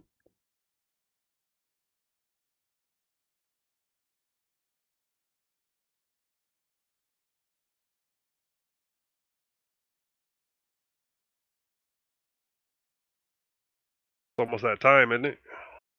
Yeah, I was just kind of scanning. I was filling in the show notes and seeing what else. What else we got here? there anything else saw- you want to talk about on the subreddit? Did you guys talk about that Windows 11 is spyware? Yeah. Yep. Oh, you weren't. You were. I wasn't here for somewhere. that. Tell me about it. So this guy used Wireshark just to monitor the network traffic coming out of a newly installed edition of Windows 11. He says right after he booted, it tried to reach Microsoft MSN Bing, which is predictable in Windows Update, but it also tried to reach third-party services like Steam, McAfee, another one called ComScore, ScorecardResearch.com, which is a market research that studies and reports on internet trends. It also provided telemetry to market research companies, advertising providers, and even geolocation-related domains like geo.prod.do with no permission or web browsing activity needed. So this happens right when you boot it, like a brand new install. Like you haven't even gone through all the options to tell it what it can and cannot collect. It just does it automatically right It's off the bat. pre-built into the OS from the very first moment you turn it on. Yep. Which is why it's free. And he said he tried the same experiment with Windows XP, and all it did was try to ping Windows Update, and that was it.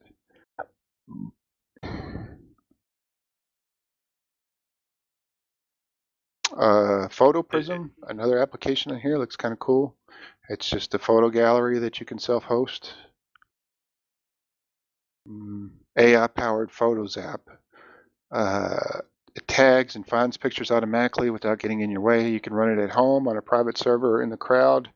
Browse all your photos and videos without worrying about RAW conversion, duplicates, or video formats. Easily find specific pictures using powerful search filters. Includes 4 high-resolution world maps to bring back the memories of your favorite trips. Play live photos. Recognizes the faces of your family and friends. Automatic classifications of pictures based on their content and location.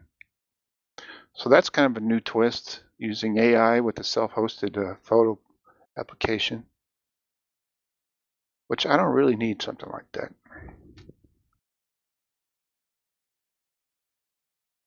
Yeah, neither do I.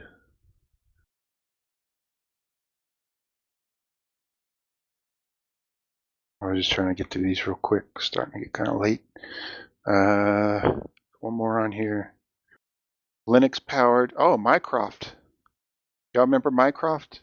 The Yep. The privacy focused virtual assistant. They had a Kickstarter for the Mark II, which was the new Mycroft AI device. It said it would not be able to fill rewards for its Mark II Kickstarter campaign. He said the company was at a bare bones employee count. Layoffs had reduced the staff down to 2 developers, 1 customer service agent, and 1 attorney. He said the founder said he poured a lot of his own savings and additional funding from his foundation into Mycroft, but the company was running out of cash. So they had difficulty finding hardware partners, forced to resort to off-the-shelf parts, spending more time than intended on the hardware. They said what truly killed the company and the product, he claimed, were expenses related to ongoing litigation. In 2020, Mycroft AI was sued for patent infringement from what it labeled a patent troll.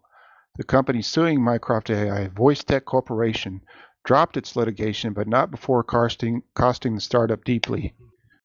If we had that $1 million, we would be in a very different state right now. Oh, man, so they spent $1 million on litigation, fighting this patent pointless troll. litigation. They should just freaking do the patent troll back. Yeah, what would you do if you're getting hit like that? I wonder. Can you just say countersue? But you still got to. You're still paying money, right, for attorney fees and stuff. Yeah, you still got to pay the lawyer.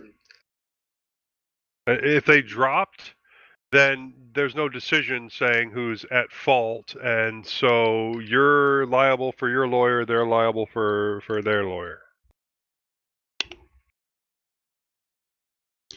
It said the Kickstarter campaign brought in 2,245 backers for the smart speaker and raised over $394,000. The goal had been set at 50,000. It's uncertain how many backers received a Mark II. I guess it's time to declare bankruptcy. The backers said, just send us the components to assemble the pieces ourselves. If that's the outstanding problem at this point, why can't we make it into a group project to assemble Mycroft 2 in our homes? So we've said it in the past, you know, whatever it is, Kickstarter, Indiegogo, you're taking a risk. You're always taking a risk. Yep. Now, have you guys invested in any of those things before? Yep. I have not, but Joe And got has. nothing. Yep. It was a speaker. It was That like Bluetooth a speaker that right? looked like a guy. Yeah, Bluetooth speaker looked like a guy. It's supposed to have like wireless charging. I don't even remember what it was called. It was like $200 or something. And Jackie really wanted it, so I ordered it. And you could buy it in stores at one point, but they still hadn't sent to all the people. And yeah, so. And now that's been 6 years? 6 years ago? Yeah, And there hasn't been any action on their Indiegogo page in a while. It doesn't matter. They're gone. They took the money. No guarantee. But that's how I bought my that little mini gaming computer, handheld gaming computer that went. Yeah, but that's a GPD win. I mean, GPD wins have been around for a while at least. Yeah. I'm not sure if when you first bought it that they were how long they were around for or how reliable they were at that time. But now GPD puts out all sorts of their stuff right on Indiegogo though, and they are kind of awesome for that. Yeah, I think most of it. That's where I bought mine, on Indiegogo from GPD Win. And what's crazy is I had it for a while and I sold it on eBay for what I bought it for, so it's not bad. They're solid devices. I mean, the 1GX here is basically a clone of those, except little bit better processor, I think. But there was a bunch of the different lines of the GPDs.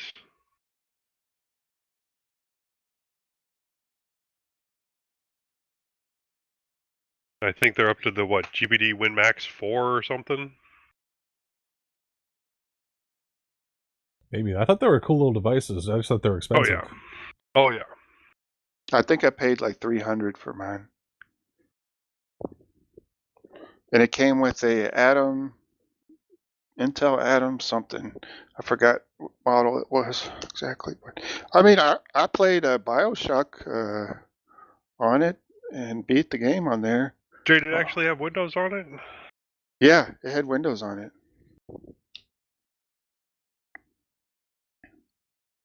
Yeah, there's the GPD Win 3, the GPD WinMax 2, the GPD Micro PC.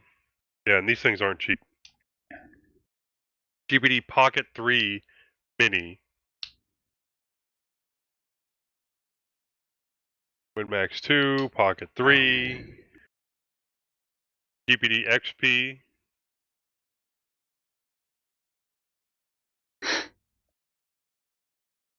They make Android devices too, right? Yeah, there's the GPD Q88 RK3188 quad-core Android 4.4.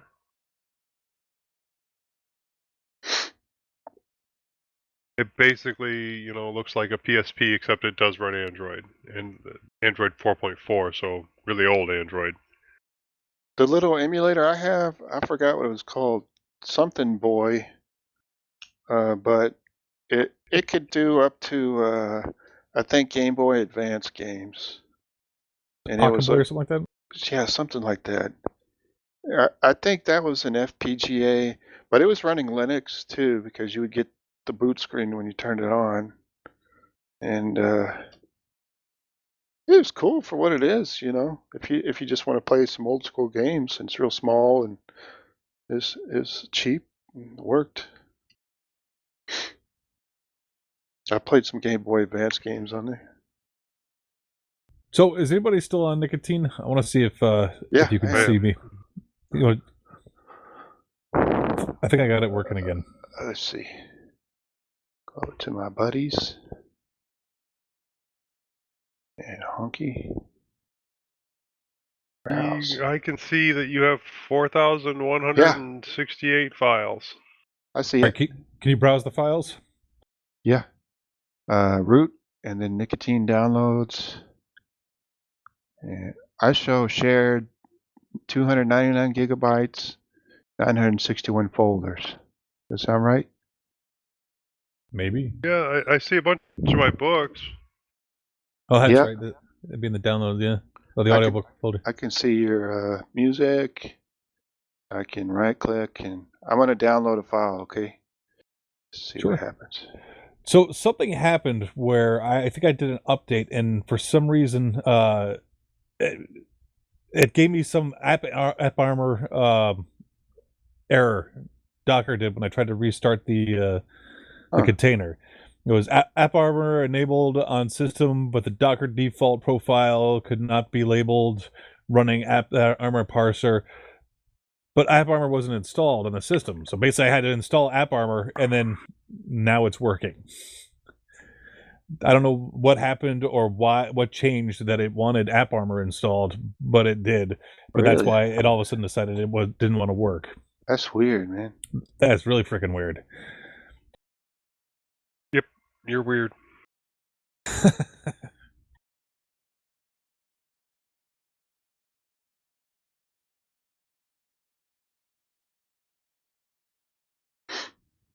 It's working.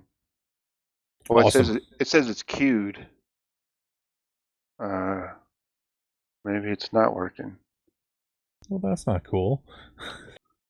Let me see. Do I need to do anything?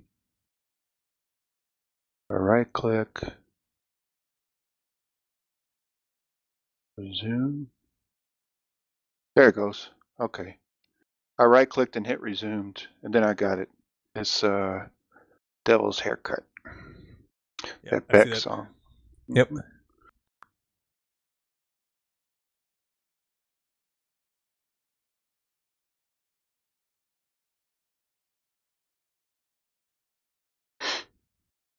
All right. You're up and running. Excellent. So now I'm just like I said, I installed Audio Bookshelf with Why You Know Host, but I got to figure out where Why You Know Host is going to put the audiobook files, and then I'll probably have to remap it to. I'll probably have to do a remap where it's going to save it to. All I did is I have a 256 thumb drive where I'm just going to put the stuff into there for now. Like 256 at a time amount of audiobooks is going to be more than enough for one period of time. If I actually go through all that stuff, I can delete some stuff and shuffle stuff around. But that's what I mean. Basically, I got a 128 that I think has all of my songs on it right now, and I'm only doing about maybe 15 gigs of that 128. So. Oh, really? Yeah. I set the limit to like 30 gigs just to set a limit on funkwhale, and I'm only at like 15 gigs so far. So I'm not audiobooks. I have plenty of space for more music. I think 256 is going to be plenty of space for the amount of audiobooks I'll have at one time. So I was trying to see what. Let me see. Oh, Can't I guess just make it's a under. backup of everything for me. Yeah. Yeah, that's what I got. I got 256 for audiobook shelved as well. Yeah. Funkwhale, I think I have a terabyte assigned.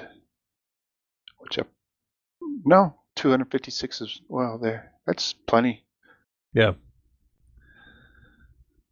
Yeah, I don't know whether I'm going to have to do a symlink to the removable drive or whether I'll be able to redirect to block you. I already got a bunch of stuff downloaded, so I got at least a little while. What did I do? I got some stuff. I got some Neil Gaiman. I got some other stuff.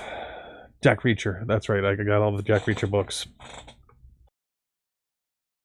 Yeah, I saw your I Neil think I only Gaiman made it on to there. like 17 or so. I think I grabbed all 17. No, I think I only read up to like 17 or so. Oh, where do they go up? A lot. There's a lot. The child.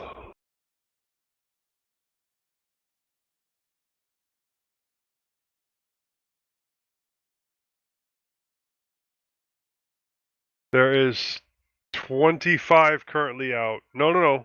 I'm wrong. 27 currently out. So I'm looking at Robotrix or Robotrix, whatever, and it's English dubbed, so you don't need any. There's a lot of nudity in it. Yeah, I scanned through. I saw lots of women in hot tubs and stuff. Yep.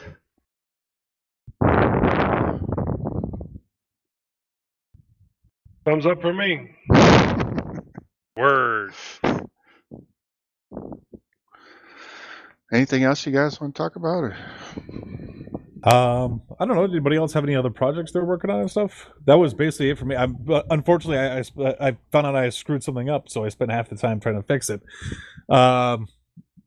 It's a I don't Linux know. users group. Lovecraft, you working on anything?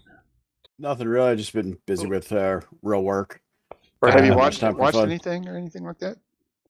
Anything you can recommend? I started watching the second season of Legend of Vox Machina. I'm about halfway through that right now. So if you guys are into like Dungeons and Dragons kind of stuff, animation. On Prime. Yep, it's Oh, on Prime. nice. Yep, it's good stuff.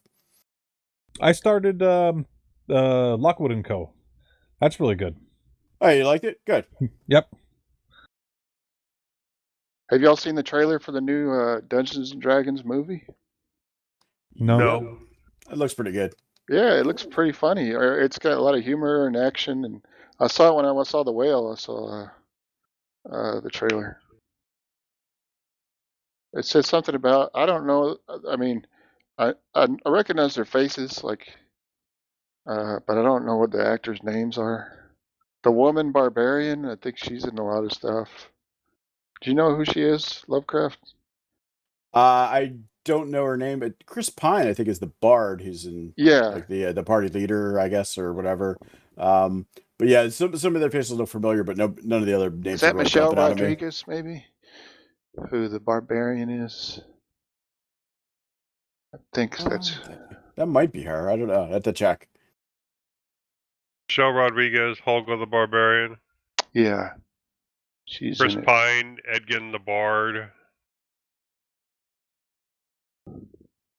But she really buffed up for this movie, unless that's CGI. But she's always been fairly buff. Has she?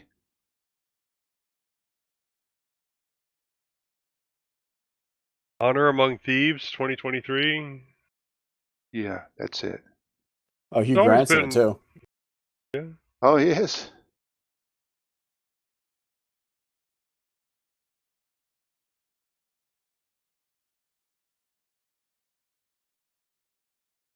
Well, the trailer looks cool.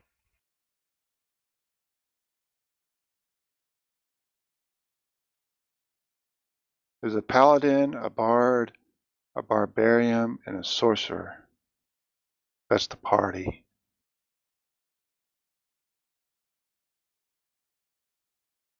Yeah, some of the previous Dungeons and Dragons movies were pretty horrible. Preppers? Yeah, they were Questionable. they were pretty bad. So I'm hoping they can pull one out here. You didn't like the old animated series? I did. Oh, the animated series was awesome. The series was great. Just He's the previous talking movies. about the live action movies. I don't think I ever saw those. Oh, dude, you're not missing much. I think the first one was okay, and then they made a sequel, and then that was like terrible. Yeah, the original had Jeremy Irons and one from 2000. Really young Thora Birch, I think, in it, but Marlon Wayans. Wow, I didn't even know about these movies. Dungeons and Dragons in 2000. And the 2005 one was horrible.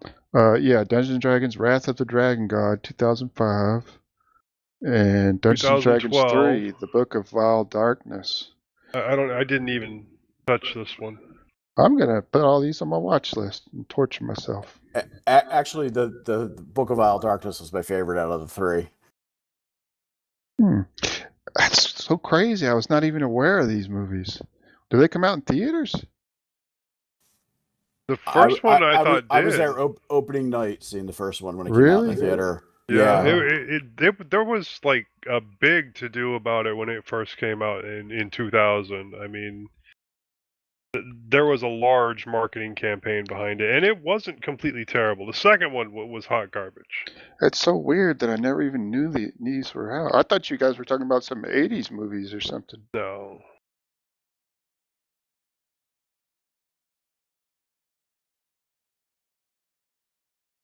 But I think I'm gonna go watch the Honor Among Thieves. Comes out next month.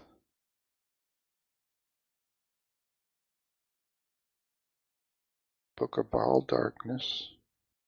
I guess these are official Wizards of the Coast movies. Well, They'd have to be, right? Yeah. To have those names. maybe Wizards of the Coast isn't well liked right this second. Yeah.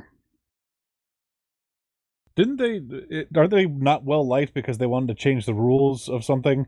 No. At the same time, They were playing around with the open gaming license that they had, and that was one thing. Yeah, they just walked that back in the past couple of weeks, and yeah, I'm sure there's other stuff too. Well, one of the main things is that they Wizards of the Coast owns Magic the Gathering, right?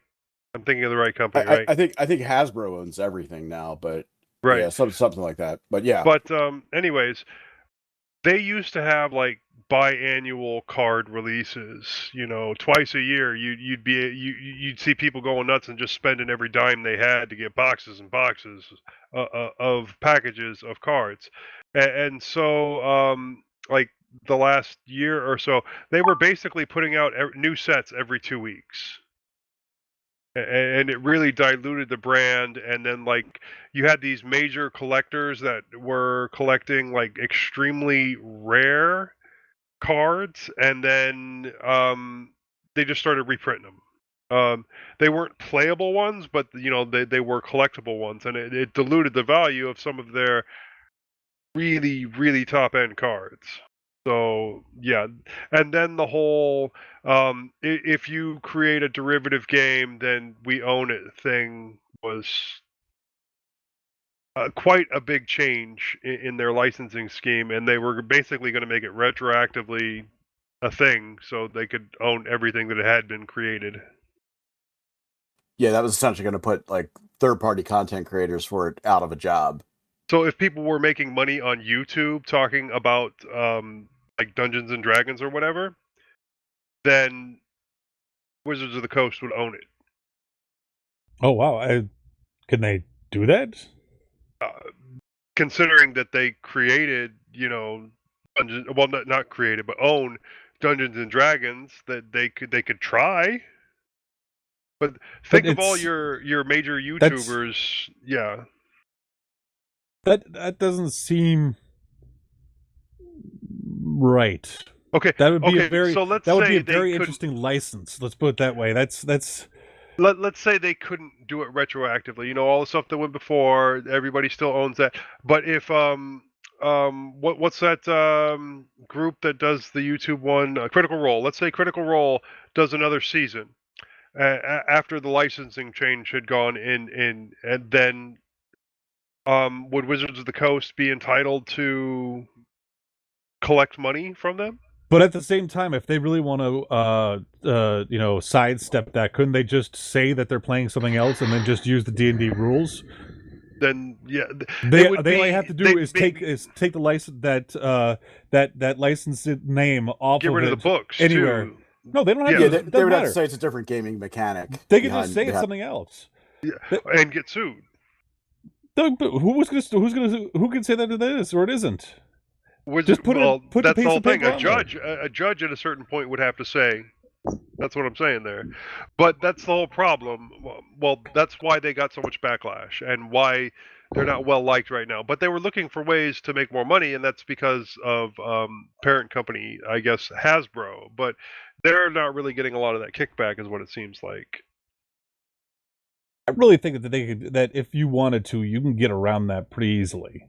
Just by not saying the words Dungeons and Dragons, or if you're using the rule books, or if they see the books for any reason, either A, hide the books when you're doing the game, or B, just cover the books while you're using it, put like a little cover on the outside of it.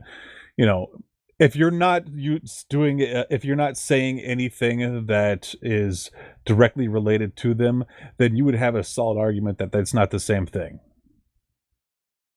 You can go, oh, we're using the real set. It doesn't matter. You're just saying words and making stuff up. It doesn't matter. If it's close, if it's derivative, and you take it to court, at a certain point, it's not even going to matter. Just like with Mycroft, they get taken to court about it because Hasbro wants people to stop doing things like this because they want to be the ones making money doing it. And so all they're doing is tying people up in litigation and costing them money so that they refuse to do it. They can no longer afford to do it. And then Hasbro releases their own crap. So why doesn't Hasbro just release their own crap? And if they're not releasing their own crap, then what would be the point? Because they want to get rid of the competition first. I'm not saying that that's what they're planning on doing or what they were planning on doing, but it's a possibility of where they were heading.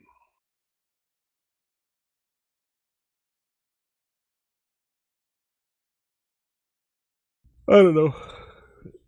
Seems sketchy. All right. Well, yeah, it's sketchy as hell, and they even admit that they misstepped.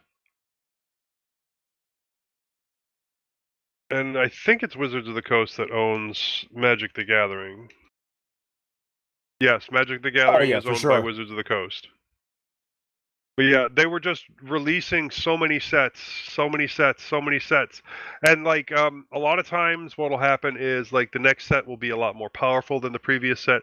And so if you want to stay relevant in the next tournament, then you need the newest set. So I'm glad I never got involved in that. It was just such a money grab.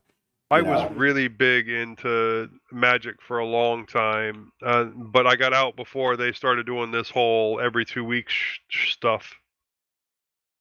I started playing it when it first came out, and then it never seemed to... I didn't realize that it got popular until I had already quit it.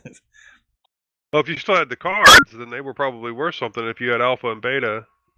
Probably, but I don't. I had a friend who won a tournament here in the area early on, and had a signed copy of the Black Lotus card from the author, who died a few years ago, and like it's worth like big money now. Cool. Nerd!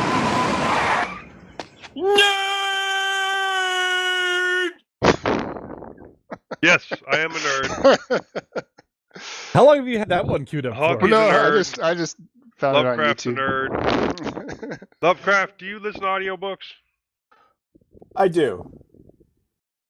What do you listen to? Mostly science fiction, fantasy, that kind of stuff.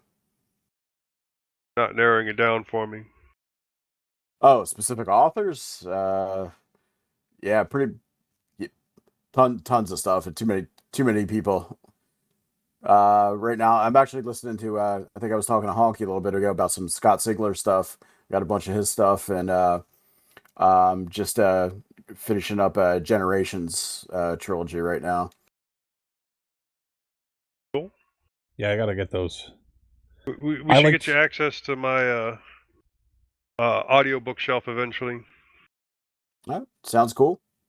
Yeah, I'll have to get the rest of you guys on Nicotine Plus too. Actually, the machine's port shut off right now.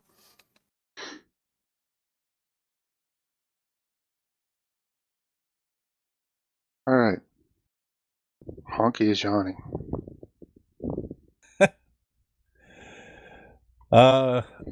Let's see. We have anything else? Netminer, do you have anything?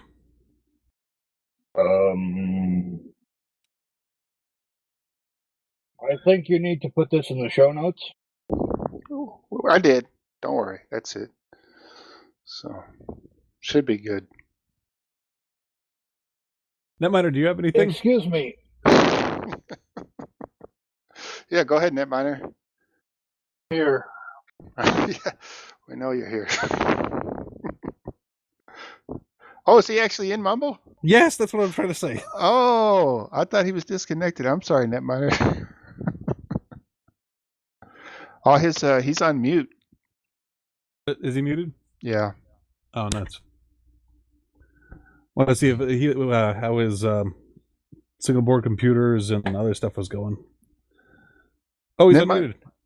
Yeah, I have been listening to you and a little YouTube and trying to keep track of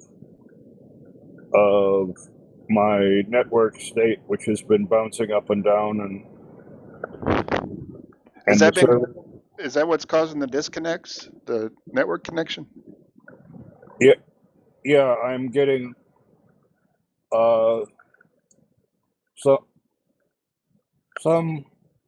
there's a disagreement between my mumble and the server about reconnecting and stuff, so sometimes I have to just shut down and reconnect.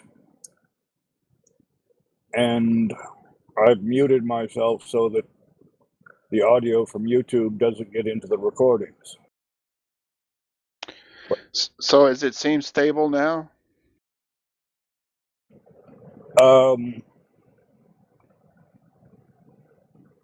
At this moment, it's a moment-to-moment thing. For one thing, we've been having high winds and stuff, so I don't know if it could be just the old telephone wires being jiggled around. I'm on DSL, so I'm running modern technology through some of the oldest telephone wiring in the country here in the Boston area. Have you looked into trying to price out a different type of internet connection besides the DSL? I will have to look into that. I'm also going to look into, because of my low income / almost retired status, I believe that there are government programs that could help pay for my internet. Although I have heard that there is a warning that Comcast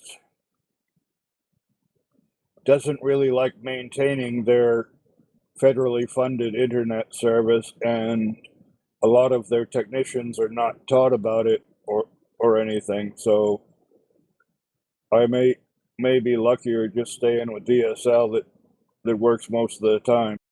Well, you're your side of the island area, you have access probably to Verizon's fiber, or even I'm wondering whether even like a Verizon 5G or T-Mobile 5G would be cheaper than I didn't think try to about do, that. or price wise at a this closer to the DSL. Because Comcast is horrible. Comcast is horrible to deal with pricing wise. I've never once. If I could get away from Comcast, I would in a heartbeat. But to get any sort of internet access, really, on the Cape, you have to go with Comcast. Because we've gotten frustrated with them to the point where we've tried to do something else, and I think soon we're actually going to drop everything. Well, the only other thing we have is the television through them, but I think we're going to drop it and go with a YouTube TV, which personally I don't need. But the only thing I need YouTube TV for would be during like football season, and then just for the local games, and then or any football, and then the rest of the time I'm fine with the streaming services that I use, or other ways. Mm-hmm. So you're pretty much stuck with Comcast then in your area. Yeah, I can get the 5G Verizon or T-Mobile, but it's not going to be the same amount of speeds. Right. Like right now, I think I'm at it's either 800 or I don't remember what it is. I think I'm about like whatever I'm at. I don't know what the heck I'm at for the house, and there's no way. There's nothing that comes even close to what I have right now. So, Have you looked into Starlink? no. That's what Fweeb has. Yes, I'm not sure. I don't think I'd get the same speeds through Starlink. But that's You know just a what? guess. At my land in East Texas, we have a choice of 768K or not even 5G but 4G, and so we have AT&T 4G out there. Ooh. Yeah, but you can watch Netflix and HBO Max and stuff like that. On one device? Yeah, one device. That's about all you're gonna get out of it. Not hosting multiple servers and streaming multiple things. No, if somebody starts playing on their phone while you're trying to watch a movie, watch out. Forget about it. Yeah. Yeah. Probably similar to kind of netminer's deal, you know. But that's our only options. Okay, Yeah. if you drop your TV with Comcast, don't they just charge you a higher price because you're breaking the bundle? That's what they do down here. So their bundle would make it so it would be kind of like where the TV that you're paying for, it doesn't seem like it's as much, but they actually priced us out what it would be just for the internet. And so TV plus internet would be, it almost seems like you're paying like, I don't know. I know what you're saying, because but the problem is with Comcast is they have such fuzzy math with everything that you can never get. There's nothing like this is the exact price for this, because they always have some sort of a bundle or a program or something, and it's like step down from like every program that they have or every bundle that they have is a 3-year agreement, and each year it goes up by like $20 or $10 or something, and then you call them up and yell at them, and then it's, I don't know. I'm hoping that what I get is just, I want one solid amount. This is what I'm paying for internet. It was, you know what? I don't remember what the numbers were right now, but Yeah, I know it's a mess. There's people down here. Some people only can have Comcast. I'm fortunate enough to live where I can have either Comcast or Verizon to get FiOS. But people that are stuck with just Comcast, they really stick it to them on the price. And if they try and drop something to save a couple of bucks, they really stick it to them. So it's crazy. yeah, but we've between multiple issues with things, my wife has just hit a point. My wife and I just kind of hit a point where we do not want to deal with them anymore.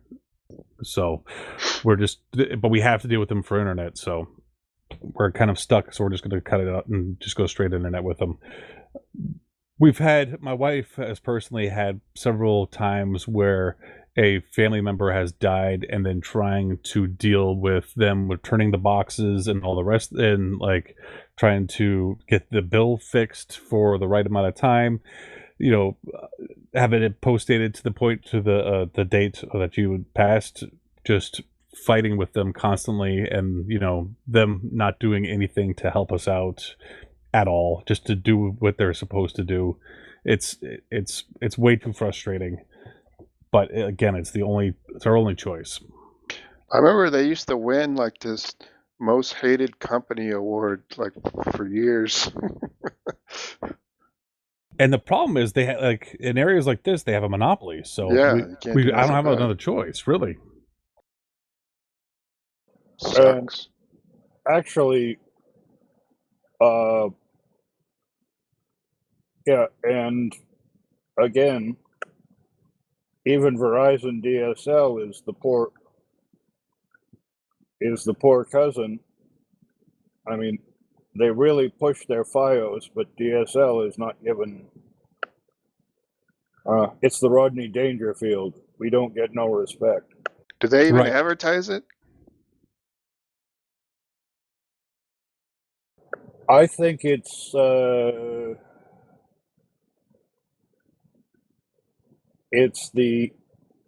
fallback when they don't want to put the fiber out. Oh, okay. Do you know if there's fiber to your area? As far as I know, there is not.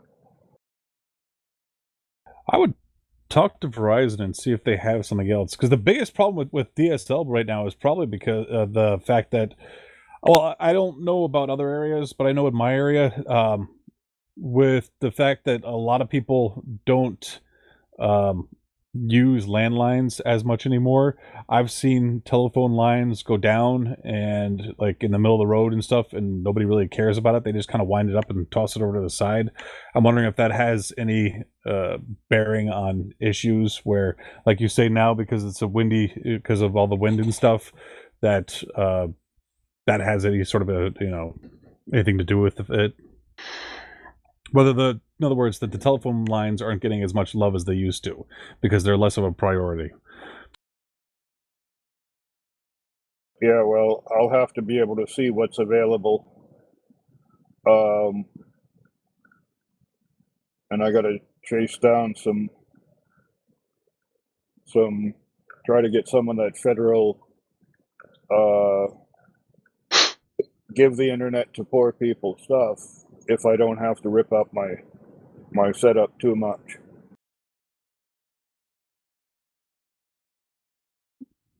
Lovecraft posted the Verizon availability in the Matrix chat. Link to that if you want to check it out. See if they're available in your area, Netminer.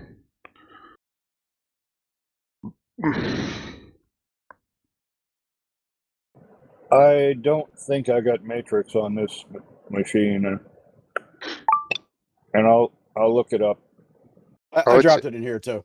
He put it in the mumble.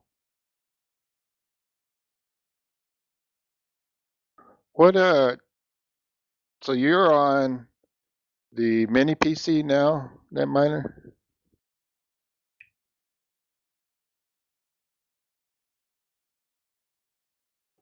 I'm on the Super Mini PC. Super mini PC. And that's did you say you're running NixOS? That was MX. MX OS, Oh, yeah. MX. Oh, MX. Okay.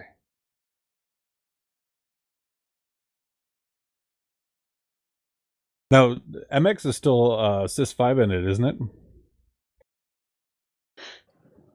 MX, as I'm running it, is a System V. Yeah. Anti-X is Sys5 or something. Okay.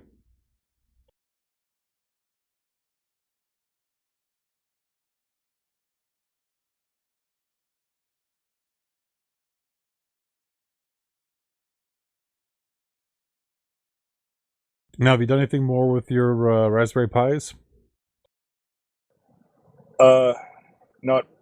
Not really. I've been dealing with some age-related issues.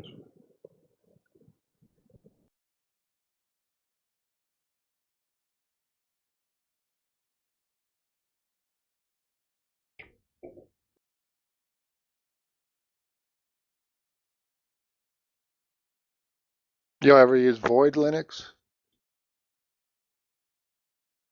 I haven't used.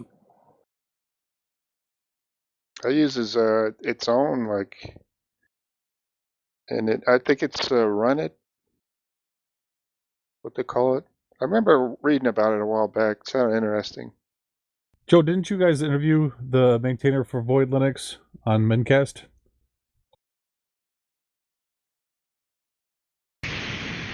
Yeah, one of them. Don't they have their own init system? It's not System D or anything like that. If I remember right, yeah, that was one of the things about it. It was Toyum. Toyum. No, Toyum is the one of the maintainers. Oh, that's who you interviewed? Yeah, because I also worked with him. Then he got a job with the oil company, so he left a while ago. But yeah, one of the things about it was that it didn't have System D.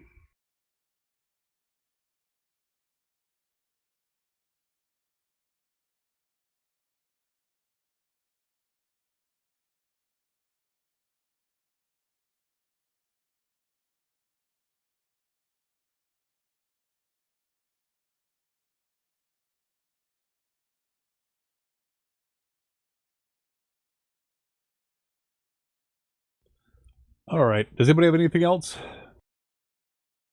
Not me. Nope.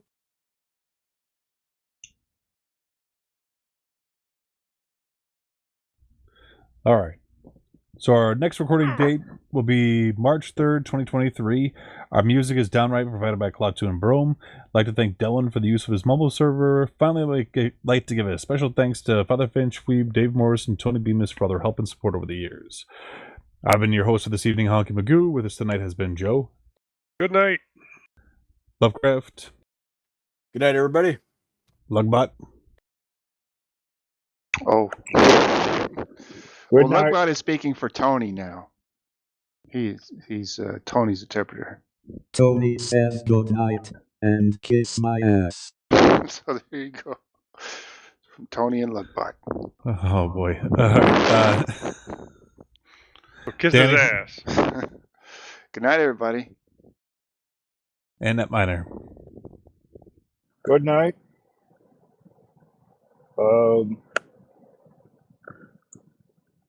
And Lovecraft, give my best to Janelle. Okay, I'll do that. And Joe, I saw that somebody really likes the Eve Dallas stories. I'm a fan.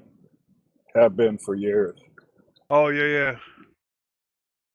Yeah, Jackie really likes the series, as does my stepmom. I make sure that when I buy one book for one of them, I buy it for both of them and ship them out the same day. Yeah, they're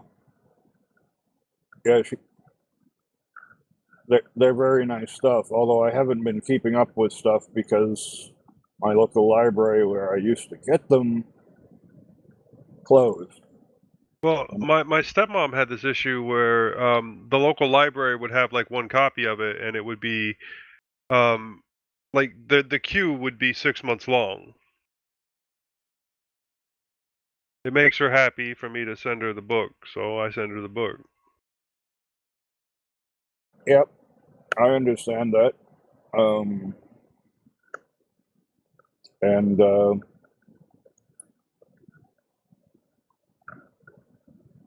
it's also an interesting alternate identity for the author who usually does romances. Yep, J.D. Robb, Nora Roberts. We actually did discuss that. Well, I was probably bouncing in and out, so I may not have picked that up.